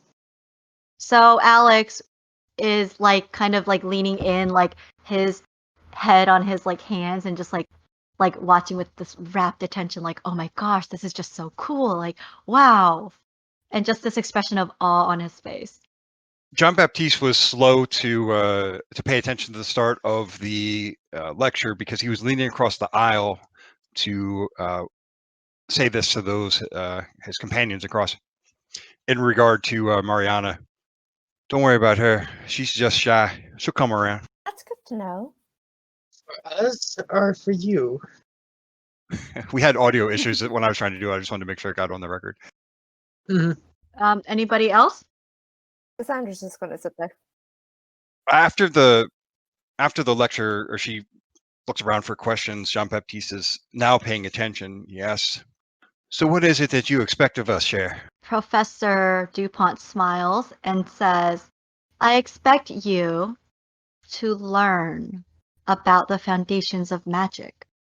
Arcane history is much more than knowledge, young one. During this class, we will learn about the history of not only the source of your magic, but we'll also examine the foundations of your discipline. Professor Romanov will work with you on the foundation for your battle magic proficiency. But there is much more to magic than simply drawing raw power from within yourself. Oh, and I forgot to say, Cassandra is 100%. She definitely took notes about everything, about like the history of like the school and stuff like that. Okay. Yeah. You guys all have the handouts too, Eddie's right? not taking Yes. notes. Cassandra definitely cool. did. Fair. And she Professor DuPont continues. What you learn. Wait, hold on. Oh yeah. After she answers Jean-Baptiste, he's going to say, well then, laissez le bon temps rouler, as they say. And what does that mean? Let the good times roll, Cher. Okay. And she's going to smile and nod at you as if she's understood it. Understood what you said. And she kind of sits back and kind of looks around to see again if anyone's got questions. Does anyone have questions? I do. Okay. How come if battle magicians had fought in World War II, how come it's not really talked about outside of here? Because, young magician, for all the knowledge and power that you have, that any of us have, magicians stay out of the affairs of mortals. We do not. At that, she kind of pauses, like thinking over her words, and she says, as a general rule of thumb, there is much safety in leaving some things unsaid.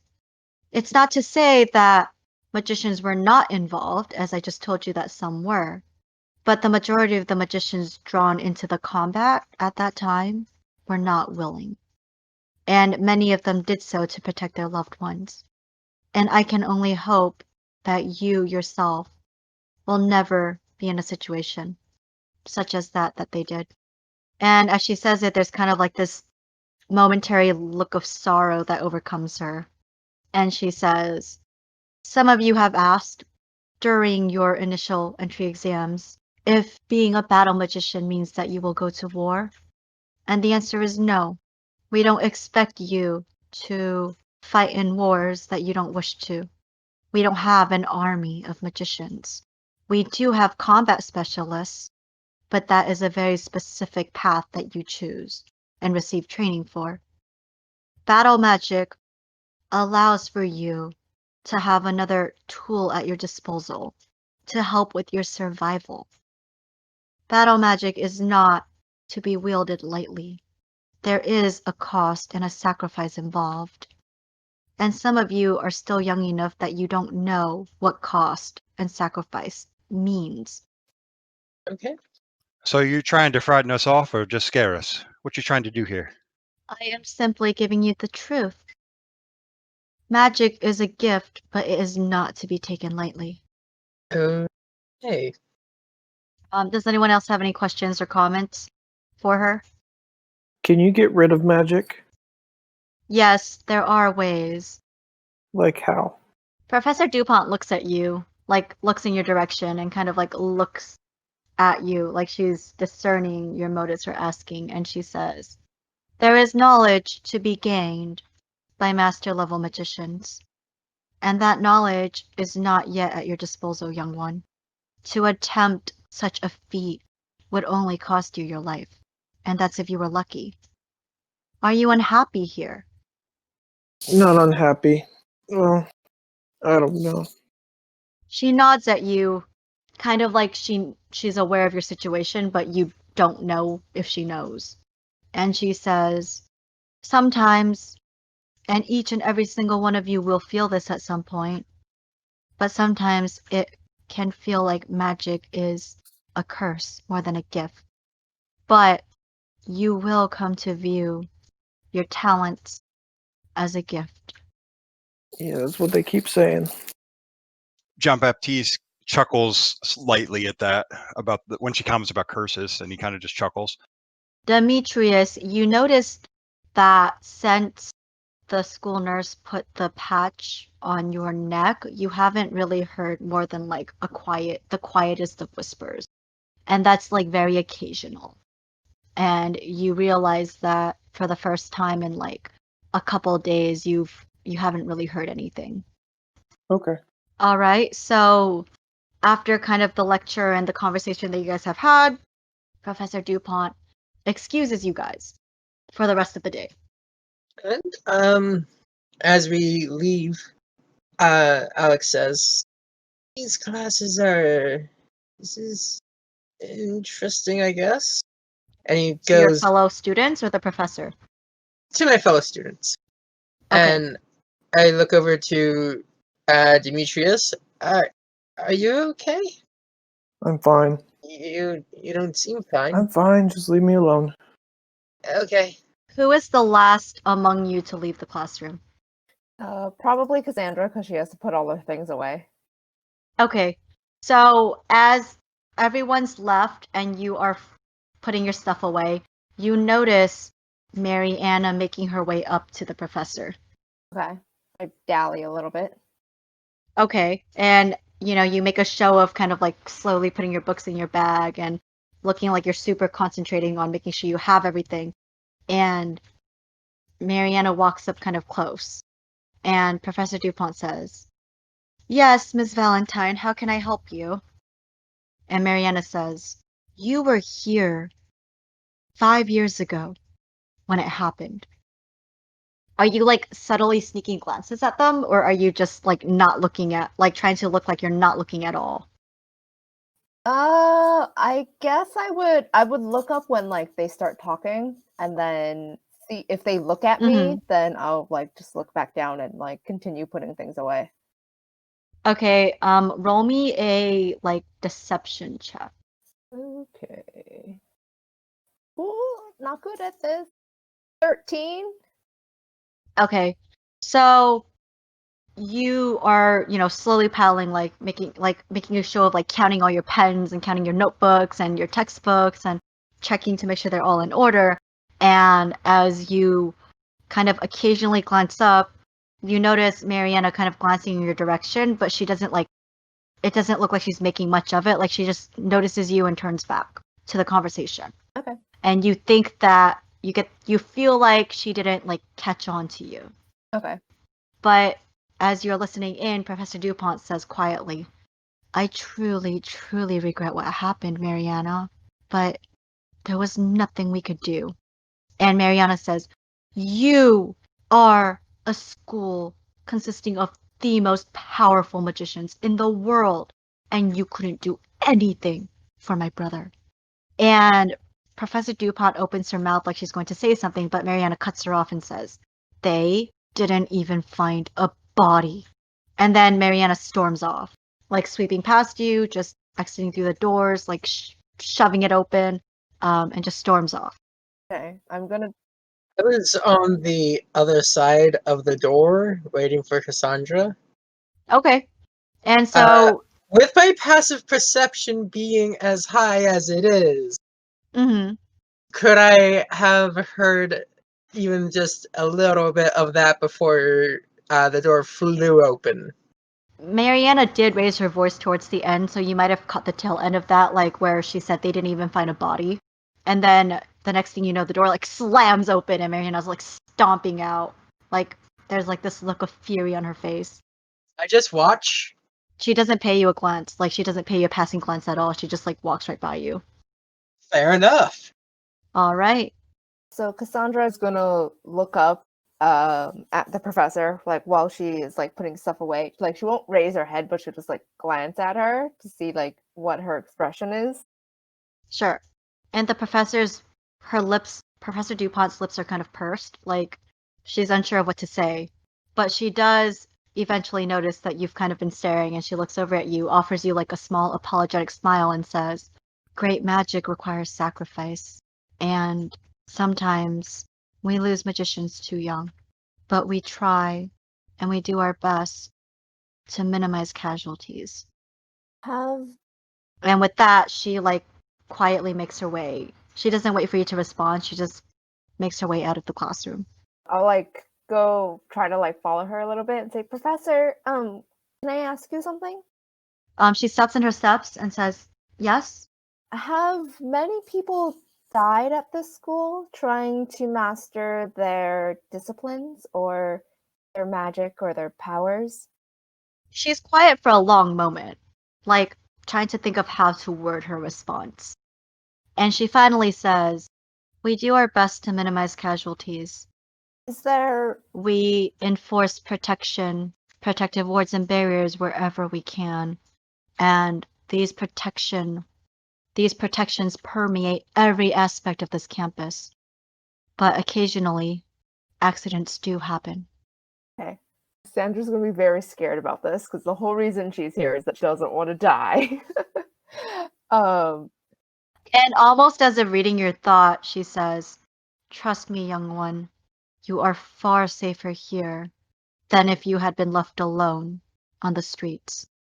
well, yes, I that makes sense, but I'm wondering if there's anything in particular I can do or should do. Another student, oh, I forgot his name. Another student told me that my discipline is rare. Is there something in particular that I might need to do to make sure I stay safe? I'm a traveler, you see. She looks at you, a little intrigued when you say that, and she says, "For now, you will be safest as you learn how to utilize and tap into your magical abilities. Okay. Eventually, you might find yourself worthy of Professor Tudoyomi's class. She only teaches one class here at Arcadia Academy, and it is a very exclusive class. What is I it? believe she was the one who recruited you." Yes. Yes. What is that class you teach? She is the accelerated training instructor, and she only takes students when the situation is dire. Okay. Good to know. But with her discipline, you would be in no safer hands. I'm assuming that you students get assigned to that class if they need it. Yes. Okay. Thank you, Professor. She nods at you and continues on her way. All right. Go back out and yeah. Is Alex still there? Yeah, Alex would still be there. Okay. Is anyone else there? You would see a couple students lingering, like not outside the classroom, but hanging out in the hallways, walking to the next class, that sort of deal. From what you can maybe infer, Alex, with your passing perception, you might have heard like hearing passing conversations and whatnot. You would gather that the special week for first year students is like exclusive to first year students. It's something they do only for first year students. Everyone else has had a regular day of classes. As Cassandra comes up, uh, one thing at a time. We should really enjoy the fact that we get a free week. Yeah. A lot of people aren't very particularly. I'm not going to say they're unhappy about it, but I kind of feel bad for these other guys. They just go right back to it. Yeah, it feels really weird for me actually. I was just in school for just a normal non-magic school, so it feels really weird to be so and have so much time. What are you planning on doing? I heard something really interesting, but no, I heard a little bit of what happened. What was? I kind of point down the hall. What was Mariana's? Why did she storm out? I heard something about a body, and that was about it before she ran off. yeah, let's go outside and away Yeah, from other people. that sounds Yeah. good. Okay. Yeah. It's a like We go. kind of lonely tree Yeah. somewhere in the shade. Okay. So apparently Mariana's brother was killed, and she was accusing the professor, and she said that something about how like the professor is a professor of this magic school and that they should have been able to do better, and that how they couldn't even find a body of her brother who was killed, I guess. Brother came Yeah. here. And then I talked to the professor afterward. That sounds a lot like, because if I just teleport somewhere, then I would potentially die and not no one would be able to find my body. So talked to the professor, and she said that there's a lot of wards and stuff around the school, and yeah, and that we're safe. So I guess we're fine. Hopefully they learned their lesson. I don't know, we'll see. Marianne seems very mad. You seem very trusting when they say they have wards. I mean, I have been really surprised with their magic, but I don't extremely trust magic yet, to be honest. I don't know enough about it to not trust it. Like, so it exists, I guess. I don't know how much of the things that are in fantasy books actually exist. Words are a thing in a fantasy book, so yeah. Do they well? I don't know, but sure. Alex, as you've walked around the school and familiarized yourself with the campus layout and whatnot, and especially today as you've kind of walked around the building, the classrooms, and like kind of had the chance to really observe, like the ceilings and the walls, while waiting for Cassandra to leave the classroom, you would have felt kind of like almost the soft hum of magic, and you would have seen symbols scribbled on the walls and on certain pieces of the building that you don't quite recognize, but you feel like there's magic in it, and you don't quite know why, but you get the feeling that there's something protective about the nature of these symbols.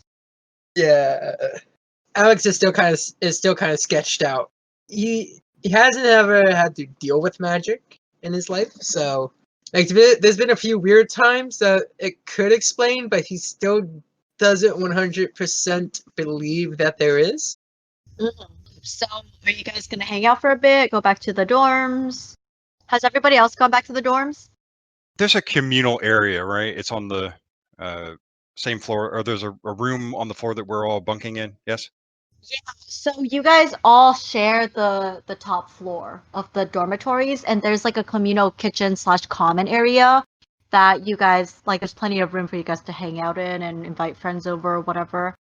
All right. John Baptiste is going to be sitting in the communal area doing a tarot reading, but only there's nobody on the other side of the table. I guess once we make our way eventually back up, Alex might sit down if Jean Baptiste is still there. Yeah, that's fine.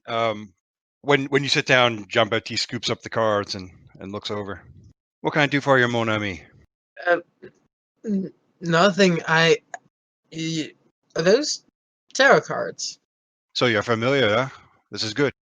I just kind of give that kind of iffy hand motion, waving it kind of back and forth. Like, I've heard of them. I'm at least familiar with what they do, their intent. I was being nosy, you see, asking the Baron about that one. Seemed a little quiet in class. The answers, huh? Those answers. Yeah, this whole situation is still weird to me. How do you feel about it? I don't got no reason to be afraid of nothing. I know the Baron's not ready for me. Haven't heard the bells ringing. I can check on you, though, if you want. You seem a little nervous. Sure, why not? All right. John Baptiste is going to lay out the cards one at a time and hem and haw over them. Then he's going to get quiet. And he's going to wink at you. Nah, you're fine. Yeah, there's some dark times ahead, but there's good too. You just got to stick to the path you're on. You'll be fine, Chair. Thanks. Sandra's gonna lean forward. She also sat down when Alex sat down. And be like, oh, can you do me? I want to see. I suppose I can. Never turn down a pretty lady. Let's see here. This one. Oh, that's a... Well, aren't you a piece of work, huh? You really like them books, I see. They're going to Mhm. serve you well. The Baron says, well, I'm not going to tell you exactly what the Baron says because that's not polite company, but you got some interesting things in your future, Cher. Okay. Interesting good. Interesting bad. Well, let's just say you're going to be grateful to have friends along the way. Okay. Fair enough. As you do these readings, You both, a voice kind Go of ahead. pipes up unexpectedly from the kind of doorway or the entryway. Do you have the ability to speak with the dead? I can talk to who the Baron wants me to talk to if that's what you're asking. You look up and you see that it's Mariana, who's looking very reluctant, but she leans against the threshold with her arms crossed and this kind of severe frown on her face and says, "And how do you communicate with this Baron?" He's going to answer her using his class feature, Awakened Mind. So he's just going to telepathically talk to her and say, who is it you want to talk to, mon petit? She respond telepathically. No, she can't. It's just like a questioning probe. She can just hear him. Gotcha. But after he does that, he says, I can only do what the Baron lets me do. If that spirit ain't on the other side of the line, it's like a phone call that don't go through. There's a thoughtful expression on her face as she mulls over your words, and finally she says, "Leopold Valentine." And that's all she gives you. Responding directly to her mind, John Baptiste says, I'll look for him, Cher. I'll tell you what I find. She nods at you and walks away. After she leaves, John Baptiste gets a little conspiratorial with those sitting at the table with him. Well, she's a piece of work, ain't she? Yeah, she's interesting. Think she might need to learn the word please, though. Crossing the room, and then the sound of something being slammed down, kind of next to you. And as you look up, you realize that it's a bottle of rum and a case of cigars. And she says, "For your Baron." Oh, he gonna like this, Cher. And she walks off again. Think I'm changing my mind about her. She's got manners after all. Wait, were we supposed to give you something? I'm so sorry. I, Start I, looking around my bag for something to give. I'm not old enough to buy liquor or No. Don't worry about that. cigars. Reading the cards, that don't tax the Baron too much. It's when you want those personal details, those things that you don't know that he does. When you got to talk to the ones that pass beyond. The Oh, Baron okay. has all of those with him. Or he talks to them on their journey, as it were. Interesting. That's not the final stop. That's all I got to say. And as Alex hears that, he just kind of grabs the charm that his mother gave him, and just kind of nods in agreement. Are you obvious with your clutching it? Like, are you making it apparent that you're doing that, or is it kind of subtly? It's not super obvious, and it's not super subtle. It's just something that he just naturally does. If you're paying attention, you notice, but if you're not, All right. John Baptiste kind of raises an eyebrow, but doesn't say anything. interesting ability you have. I'm quite interested on this Baron. Well, you're gonna meet him someday. That's the truth of it. Are you? Yeah, we good friends already, Cher. So, what were you doing before? And I just kind of look around before this. Oh, this is that. You gotta find ways to make a living. You know how it is. Reading cards, picking pockets. Yeah, I'm a thief, but I'm honest about it. That doesn't sound like a good trait exactly for a thief to have. I mean, I was just working at a greenhouse before this. What kind of things you grow? It depended. It depended on the season. Normally, it was like vegetables. We did flowers very often. Some hydrangeas, some roses. Definitely more around Mother's Day. That was always a busy time for it. Not the best. Being out in Montana isn't the best place to be growing because of the cold air most of the year, but we grew what we could. It was nice. John Baptiste listens intently, and then he says, well, Cher, I could listen to you talk all day, but I got to get out, do this thing for that girl that left. I got to talk to the Baron, so I'll make my excuses now. Good luck, I guess. Hi. Cecil, is that going to be something you want to do off screen, I guess? Or I think that John Baptiste is actually going to sit on that request for a little bit because he's not sure how to approach it yet. That's absolutely fair. All right, so I'm gonna skip ahead to the next day. You guys, after your introduction to arcane history, you guys had some, time to hang out with each other and kind of enjoy the rest of your day. You didn't spend a significantly long amount of time, so you had almost the entire day free. So you guys did, what you normally enjoy doing. You guys grabbed meals, you guys hung out in the common areas, and so on and so forth. The next morning, you guys find yourself in a different classroom. I'm reusing the same classroom visual. You guys find yourself in a classroom, and you guys actually notice that as you walk in, there's already someone there. Alec goes and finds his seat. Cassandra's gonna sit in the same place.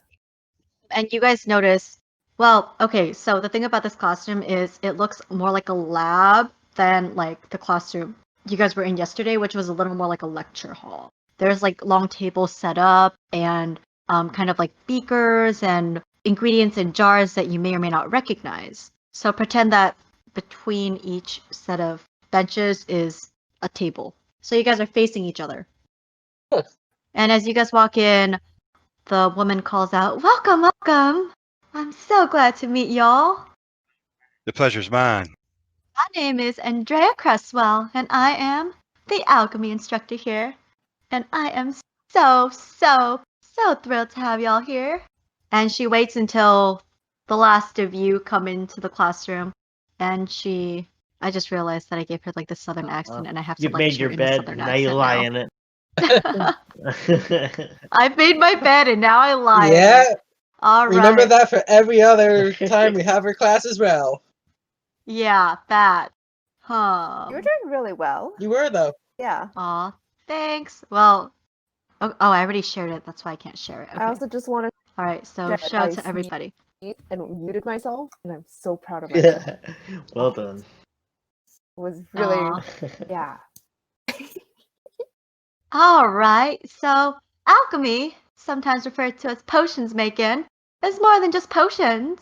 Alchemy teaches y'all how to identify both organic and magical ingredients as well as their uses. Y'all will learn basic recipes to make a myriad of useful products, including but not limited to potions, salves, and all manners of consumables. And she smiles all cheerful as she finishes her little spiel and looks at you guys like, "Any questions, y'all?" Questions. Are we gonna make some sweet tea? Sweet tea is just good. I'm Sorry, I I'm had to throw that in offended. No, Sweet it's tea's great. great. I'm just a southerner. It is really good. I prefer unsweet tea, Can we plain and kick bitter, him, just like my please? We personality. need someone else here. You're no longer welcome here. That's great. Plain and bitter like my personality. That's There a you good go. one. So that needs to be your caption from now on. Like, Logan, plain and bitter like my personality. Well, not for Logan, but for Demetrius. Yeah. So, does anyone have any questions or comments or anything of the sort? Mm, Mm. not yet for alchemy. Yeah. Demetrius just sits down and kind of to himself a little bit. Professor Cresswell looks around and notices that nobody's really got anything. She assumes it's probably because it's just still so new. You guys haven't actually done anything yet. So she's like, "All right, well." And she goes on to say, "Occasionally we'll be taking field trips. Sometimes they'll be overnight, and we'll harvest some ingredients and all. And it's already been cleared with your professors. So we're gonna have lots of fun, y'all. So excited to have y'all here." And almost like something just occurs to her, like a light bulb popping. She goes, "Oh, don't worry about your personal safety. When we have these excursions, we're always accompanied by some of my graduate assistants, and their job is essentially basic security and such. Y'all will be fine." John Baptiste is uncharacteristically quiet through this whole lecture. Yeah. This is the type of thing that we'll be taking a lot of notes on. I definitely feel like it's going to be just like with science. Science isn't my strong point. Science isn't Alex's strong point. We're just going to be saying like, yeah, we know what we're doing. Maybe. Cassandra's just taking lots of notes because she just takes notes. She has a different colored notebook Sorry. for this class. Start taking. All right. So then she looks around again, notices that nobody's got their hands up for anything, and she says, all right then. I guess we're done for today if y'all don't have any questions or concerns. See you next week. Take care now. All the classes. This was probably Yeah. the shortest we've had. It was literally, hi, here's the thing, bye. Yeah, I guess everything is just intro this week. So that makes sense. I really wish they would give us like a syllabus or something. I'm really used to that. That'd be nice. But... Like, here's what we're going to be doing. Besides, and yeah, we're just doing potion making. Great. Well, me, right? Yeah. Seems pretty self-explanatory. I was expecting like this to be more like science. I hope that this is a lot more hands-on than science class was. It's like still in the classroom talking as you guys are walking out, or have you guys left the classroom? Well, Cassandra's putting her things away, so if the teacher... John Baptiste leaves immediately.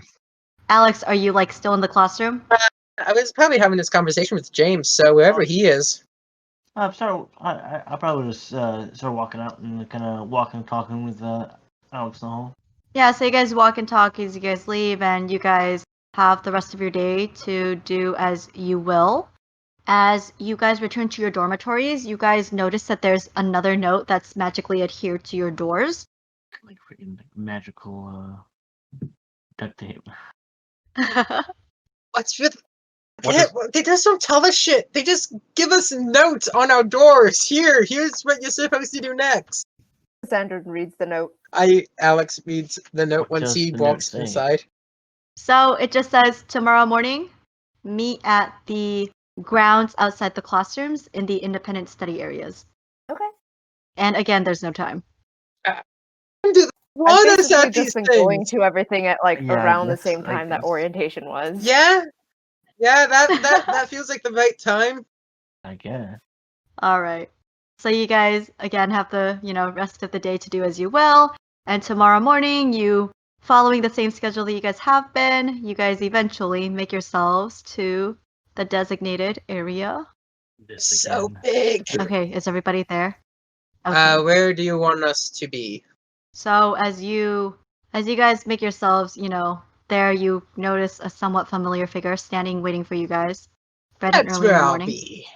Oh shoot, why is she so That's, ginormous? Ellie, can we take like 2 So minutes? I'm gonna actually have this class be the last class we'll go through today. We'll do all the battle magic stuff next session. But let's take like 10 and regroup, do this, and then do the party talk.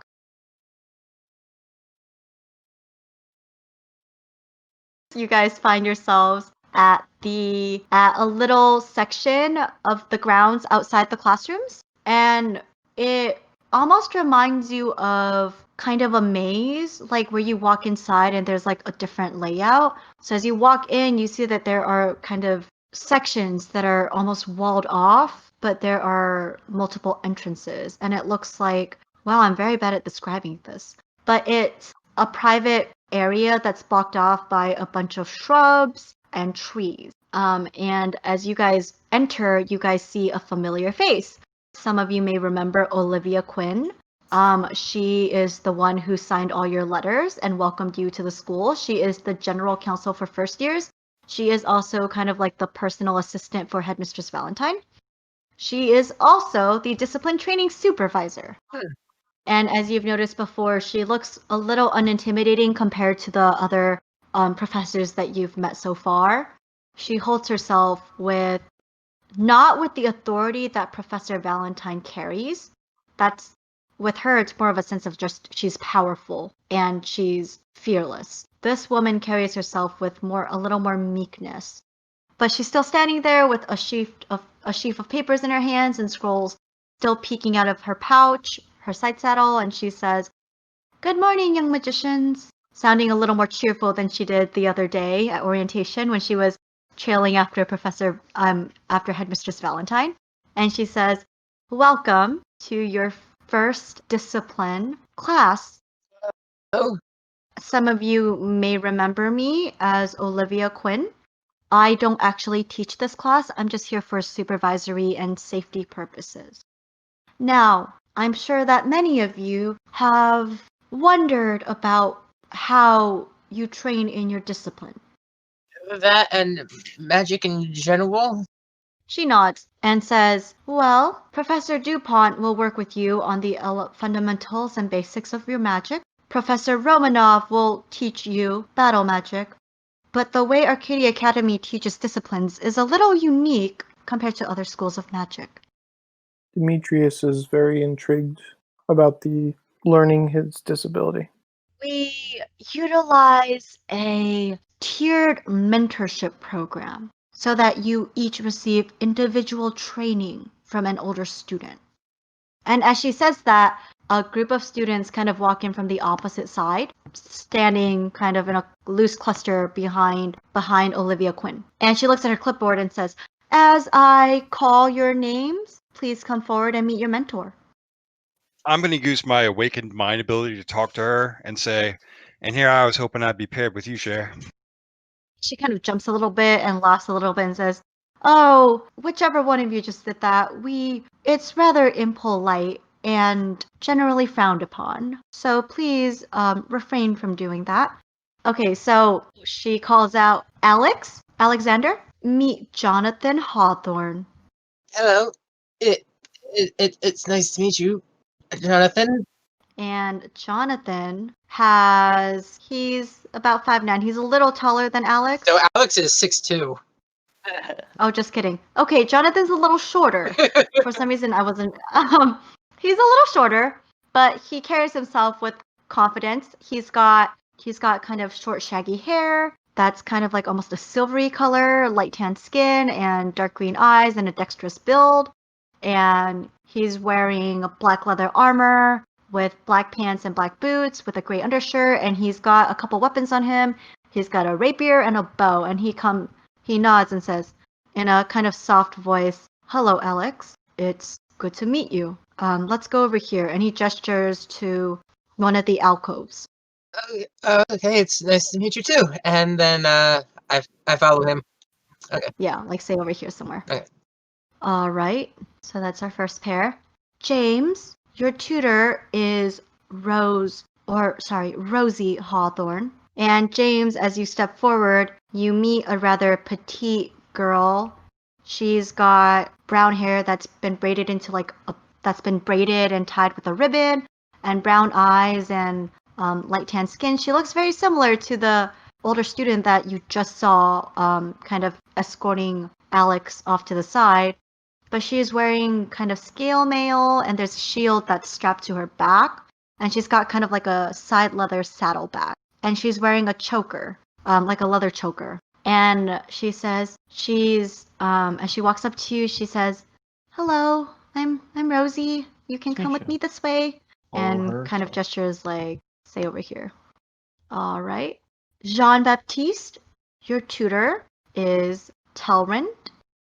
He flourishes a bow at your service. All right. So Telrind, when he walks up, he's kind of dressed in like a tank top and like baggy pants, and he's got a long sword draped kind of strapped to his back and like kind of leather adventuring boots. And he's got long golden hair that's been tied back into like a ponytail, and he's got a mustache and a beard. And he says, yeah, you too. Let's do this. Well, aren't you making it fun? All right, and he gestures over here. And you guys just cut through the crowd. All right. Demetrius, your tutor is Sylvie Artois. And as Demetrius, as you step forward to meet your tutor, you notice that she's fairly petite. She's got a slight build and fair skin. And her light brown hair has been kind of pinned back into this kind of fancy hairstyle that you feel like you've seen on your mother. It's just very fancy and elegant. And you get the feeling that she comes from a similar background as you with the way she holds herself. She has hazel eyes, wears kind of an aloof expression, and you would think of her as beautiful but intimidating. And she's wearing a pretty dress and leather boots with like a slight heel to them. And you notice that she's got a revolver strapped to her waist and a pair of daggers on her other side. And she says, "Hello, you must be the son of House Opados." Yes, I am. Who are you?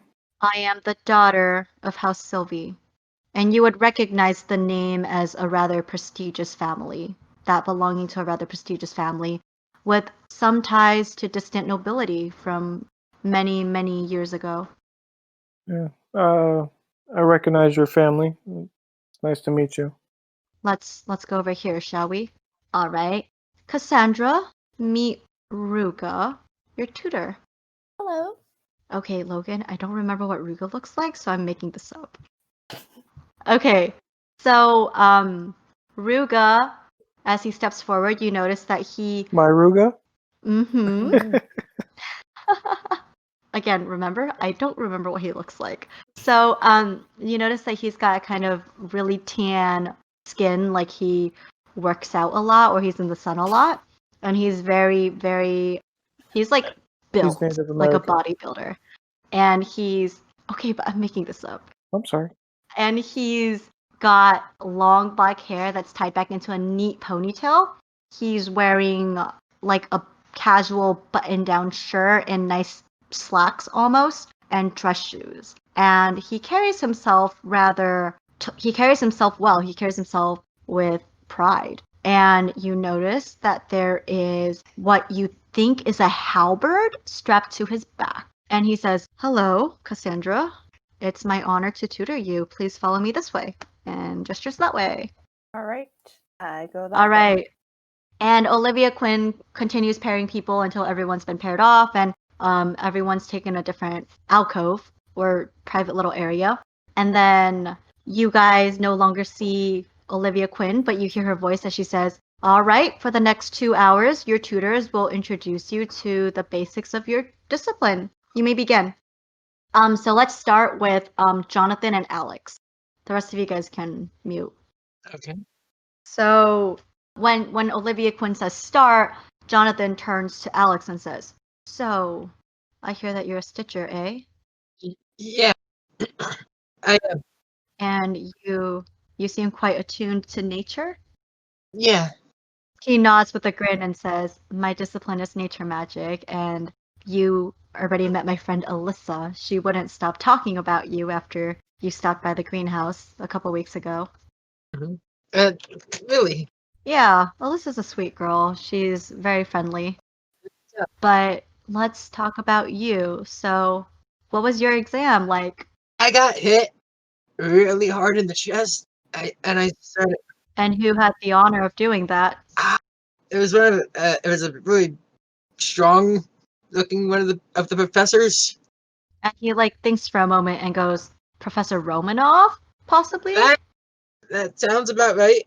He thinks for a moment and goes like about like this tall, like he puts his hands like above his head, like pretty built, kind of like a Russian accent, Yeah. intimidating Yeah. guy. Yeah, that sounds about right. All right. Wow, that's rough. Yeah. Yeah. Uh I had a scar, but it got healed. yeah, perks of your discipline, eh? I guess so. So, I assume we were paired because we share a similar affinity to nature, but honestly, I don't know how the pairing process works. But the way you draw from your discipline is going to be how you draw from your magic. And since you are attuned to nature, that would probably be a good place to start. So why don't we get comfortable? And he like sits down like crisscross applesauce. I follow the same way. Yeah, just settling down and kind of putting one hand into the grass and like just curling his fingers around the grass. And he says, "So you want to like close your eyes and try to focus on the draw of magic from within you." I take a deep breath and I follow his lead, Okay. doing trying to feel for the magic. Okay. And you feel this as you do so, and you're focusing in on it, and the rest of the world fades away and you feel this warmth that feels like you've known it your entire life. And it's almost like a spark, and you feel like you're interacting with something that's always been a part of you. And you hear Jonathan's voice say, "All right, so focus on it. See if you can maybe like touch it."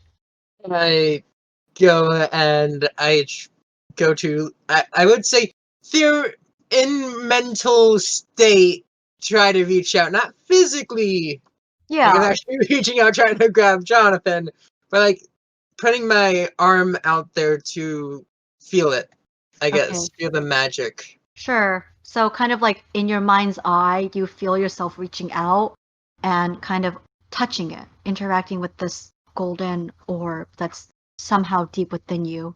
And as you do so, you hear Jonathan whisper, "Alex, look." I open my eyes. You open your eyes, and sitting in the palm of your hand is like a golden little orb of what you know is magic. I am trying really hard not to freak out right now. Jonathan says really quietly, "Okay, and now we're gonna see if we can draw on your discipline, and don't freak out." And he like reaches into like his boot and like whips out a dagger and says, "Give me your other hand." I do so very, very shakenly. He like grabs your hand and like kind of like tosses his blade up, catches it by the handle, and like pushes down to like poke your thumb until it bleeds. And then he says, "Heal yourself." Feeling the same, trying to reach that energy again. I start to reach out to it and I start focusing on my thumb as I pull on this energy, trying to make it heal. So you kind of reach out with that same golden globe of your magic that you feel, and you kind of wave it over the bloodied cut on your thumb, and before your eyes, you see the skin knitting itself back together until only like a couple drops of blood remain. And just wipe my hand on the grass afterwards. Well done. We'll make a fine stitcher out of you yet. I am quite interested to learn. So we're going to move on to Rosie and James. So as you know, Olivia Quinn says that you can begin, or the pairs can begin, and Rosie looks all excited and she says, "This is so exciting. They've never assigned me to a student before to be a mentor, so you must be really, really special." I mean, I guess I don't really feel that special. Roll me a perception check. Okay, so as she says that and you're responding slowly, you notice that there's kind of like an almost vacant look in her eye. And there's like there's something slightly odd about her tone and the way she says things. And you get the feeling that there's just something kind of off about her. Are you alright? You look strange.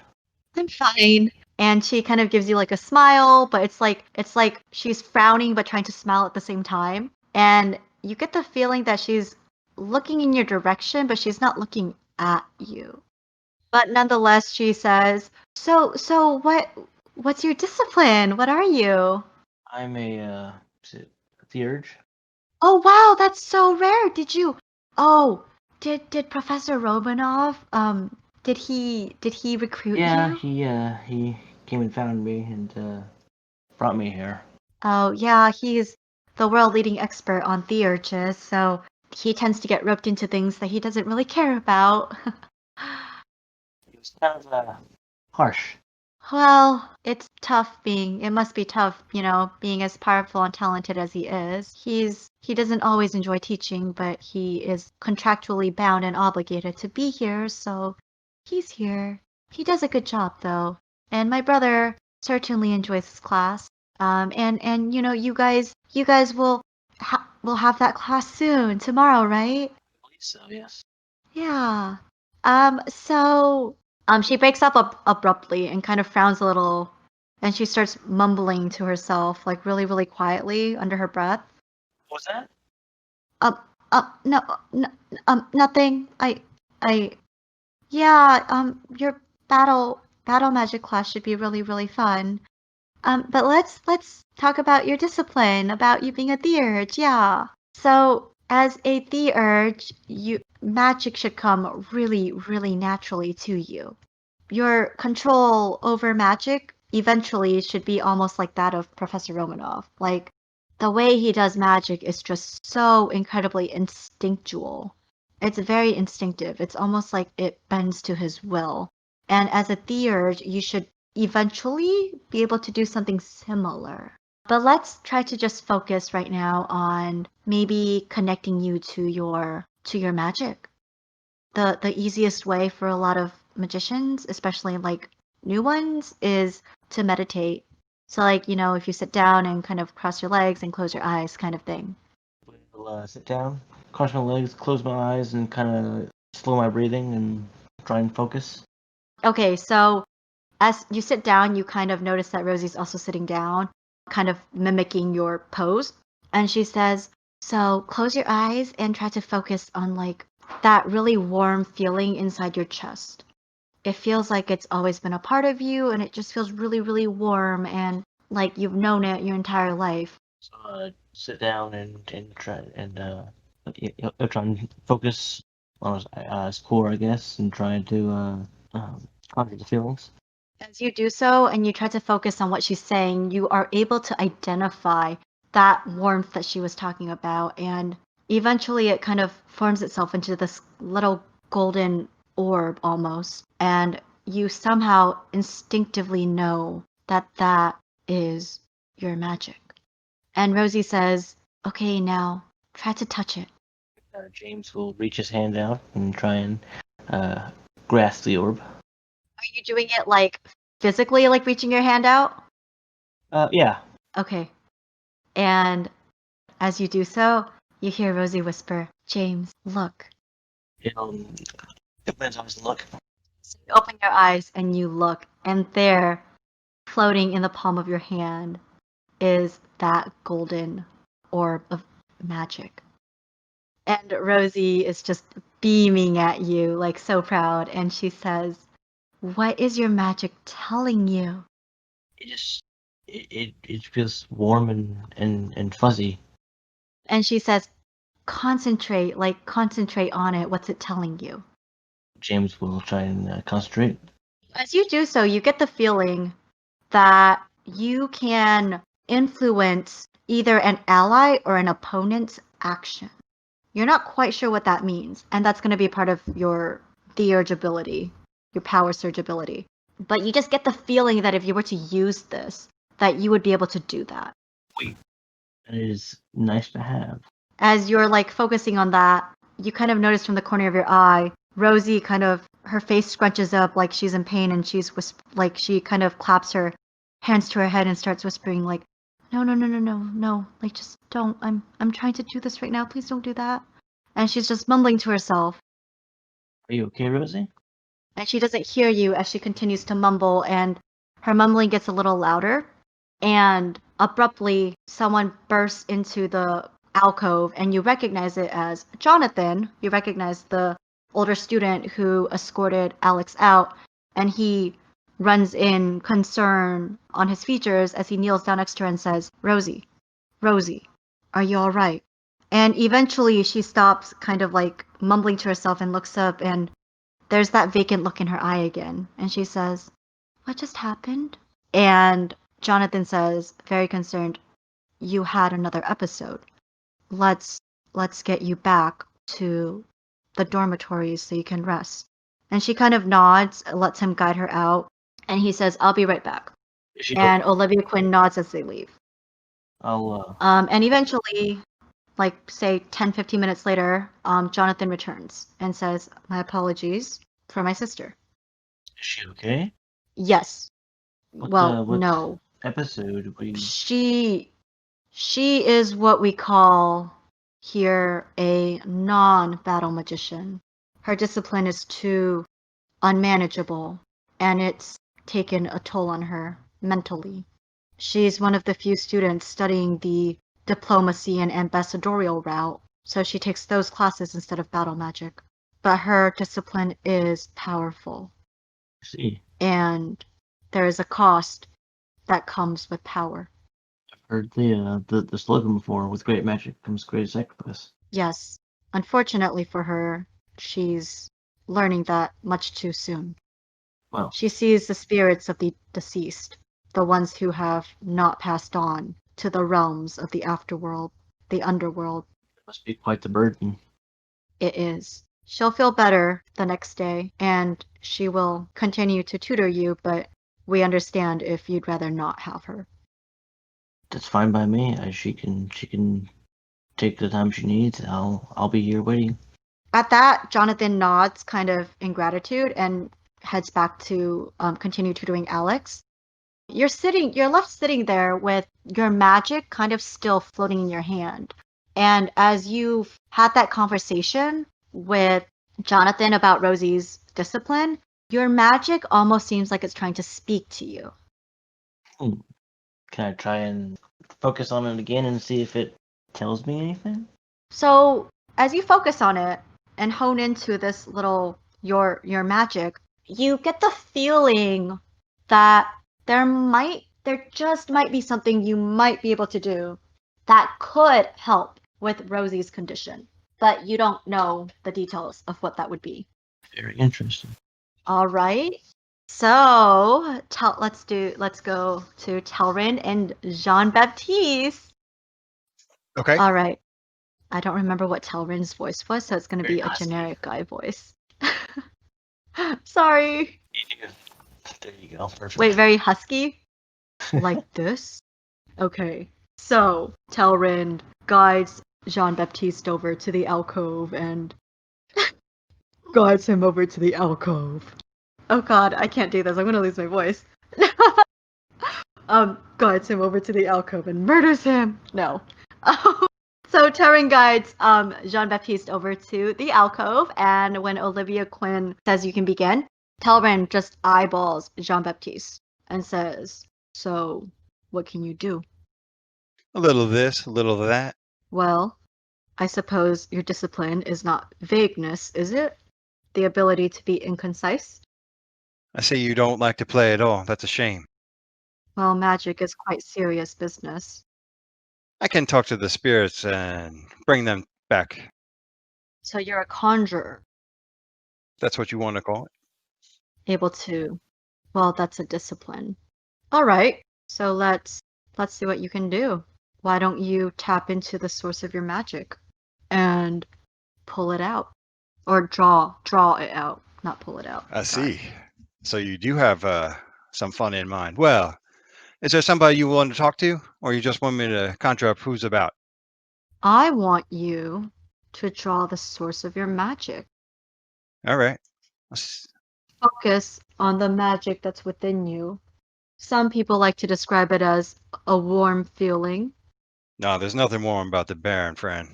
And with that, he concentrates on what's around him to see if there's any spirits nearby that he could coax to him. All right. Okay. And as you do that, Talbert notices that you've kind of closed your eyes and maybe you've got like a hand out, almost as if like sensing and divining nearby spirits. And you almost hear the shake as he says, "Not like that, young one." And he says it almost mockingly. And he says, "No, the source of magic that's within you. It's what you drew on for your entrance exam. It's deep within you. Close your eyes and focus on what's inside of you, not focus on what's outside of you." Well, you said you wanted me to bring someone here, but I can focus on that. Sure. And he bears his will down. As you focus on, what's within you, you kind of get the feeling that there's this like really warm feeling almost towards your chest. And as you close your eyes and kind of delve into yourself, you eventually notice a small spark of gold, like this golden color, that's a little orb. And you somehow instinctively know that that is the source of your magic. So, continuing to focus on it, then he will say, "So is that what you want, Cher? Did I find it? Why don't you touch it and find out? Been waiting for you to say that all night." He tries to reach the source. Are you like trying to like physically touch it or like in your mind's eye? Mind's eye. Okay, yeah. So you manage to do that, what you imagine kind of as you close your eyes, you imagine kind of almost like that sensation of reaching out to touch that magic that's within you. And when you do so, it almost evolves into a different form. And what kind of creature do you normally associate with the Baron? Like what animal or what creature do you associate with the Baron? Snakes. Okay, and this golden light kind of shapes into what looks like a snake and wraps itself around your hand. And as that happens, you hear Talrin's voice go, "Well now, that's a sight." You like what you see then, that's good. You open your eyes? Yeah. Okay, so you open your eyes and you see Talrin smirk, but you ignore it in favor of this golden shimmer of what you now recognize as your magic wrapping itself around your hand. And Talrin says, "So you can do some magic." That's a relief. I was starting to think that you were all talk and no show. Well, aren't you a peach? All right, so that is Jean-Baptiste and Talrin. More to be continued. Next up, we've got Sylvie and Demetrius. I'm here. Hi. Okay, so when Olivia Quinn says go, Sylvie kind of looks at you and says, "I assume that you received some basic training from your parents before coming to the school." I mean, they got me ready, but I wasn't expecting what I got. What discipline did you end up with? I can read minds. And you don't like that? At first I thought I would, but it's just too many people talking. It's too much. Sylvie scoffs a little, goes, "You are the son of House Opedos. You come from nobility. A discipline like yours is one that is envied. Think about all the discord that you could sow amongst your enemies. Think about all the tragedies that you can stop from coming over your house. Think about all the good that you could do, all the intent that you can sort out before things even happen. I've thought of that. Perhaps your discipline is a curse, but so is all magic. It's what you do with it. And as nobility, you don't always have that luxury to simply disregard a gift, whether it's one that you wanted or not." He takes those words a little bit to heart. When she sees that, she nods, like a little satisfied, like, "Good." And then she says, "Now let's look at your source of magic." And she gestures for you to kind of like sit on the floor, but she kind of like reaches behind her and pulls out like a thin like picnic blanket and lays it down before she sits down on the floor. It's one house to another, so there's some respect, so he allows her to sit first. Okay. So she sits first. And then I sit too. Okay. And she says, "Now, the source of your magic is deep within you. Most magicians describe it as a warm feeling that's somewhere inside of you. So close your eyes and focus and see if you can draw that out." I do what she says. I close my eyes. Okay. And when you do so, you feel like everything that's happened so far with, the whispers that kind of hover at the edge of your mind when you kind of stop focusing on keeping it out, you feel like your mental shields kind of slide into place and block those thoughts out completely. And you're able to focus on yourself and on that source of warmth that's inside of you. And as you continue focusing on it, you feel like those mental words that you almost accidentally threw up are becoming stronger, like they're locking into place. And finally, a small golden orb forms in your mind's eye. And you hear like almost the faintest voice whisper, "Finally." And you recognize that as your voice. I feel the relief and have a slight smile. Almost as if she sees that smile and knows what's going on, Sylvie says quietly, "Now, when you see it, try to reach for it. Try to touch it." Okay. I attempt to do that. Are you like physically reaching out for it or in your mind's eye? In my mind's eye. Okay, so you kind of project that image of you reaching for this golden orb of what you know is the source of your magic. As you do so, you feel this incredible energy just coursing through your body, and you think to yourself that this is where everything is starting to change. And as you open your eyes with relief just flooding you, like, wow, I'm no longer going to get headaches, you think to yourself that you feel like if you were to try to read someone's thoughts willingly, like you were to willingly try to read someone's thoughts, that you might be able to do that instead of having a million thoughts bombard you without you trying to read their thoughts. Words can't describe how great of a feeling that feels right now. Sylvie smirks and says, not so much a curse now, is it? No, I don't think so. All right. And last but not least, Ruga and Cassandra. Oh my gosh, I'm so happy. So when Olivia Quinn says that you can start, Ruga kind of gestures and says, please, I also don't remember my Ruga voice, but please have a seat, make yourself comfortable. Okay. I sit down on the ground, cross my legs. He also settles down, kind of across from you, kind of looking at you. And he says, from my understanding, you have a very rare and unique discipline. That's what everyone tells me. And unfortunately, we haven't had a traveler in many years. So we don't have another traveler for you to learn from. But Okay. something you should keep in mind is that magic is partially about your intent.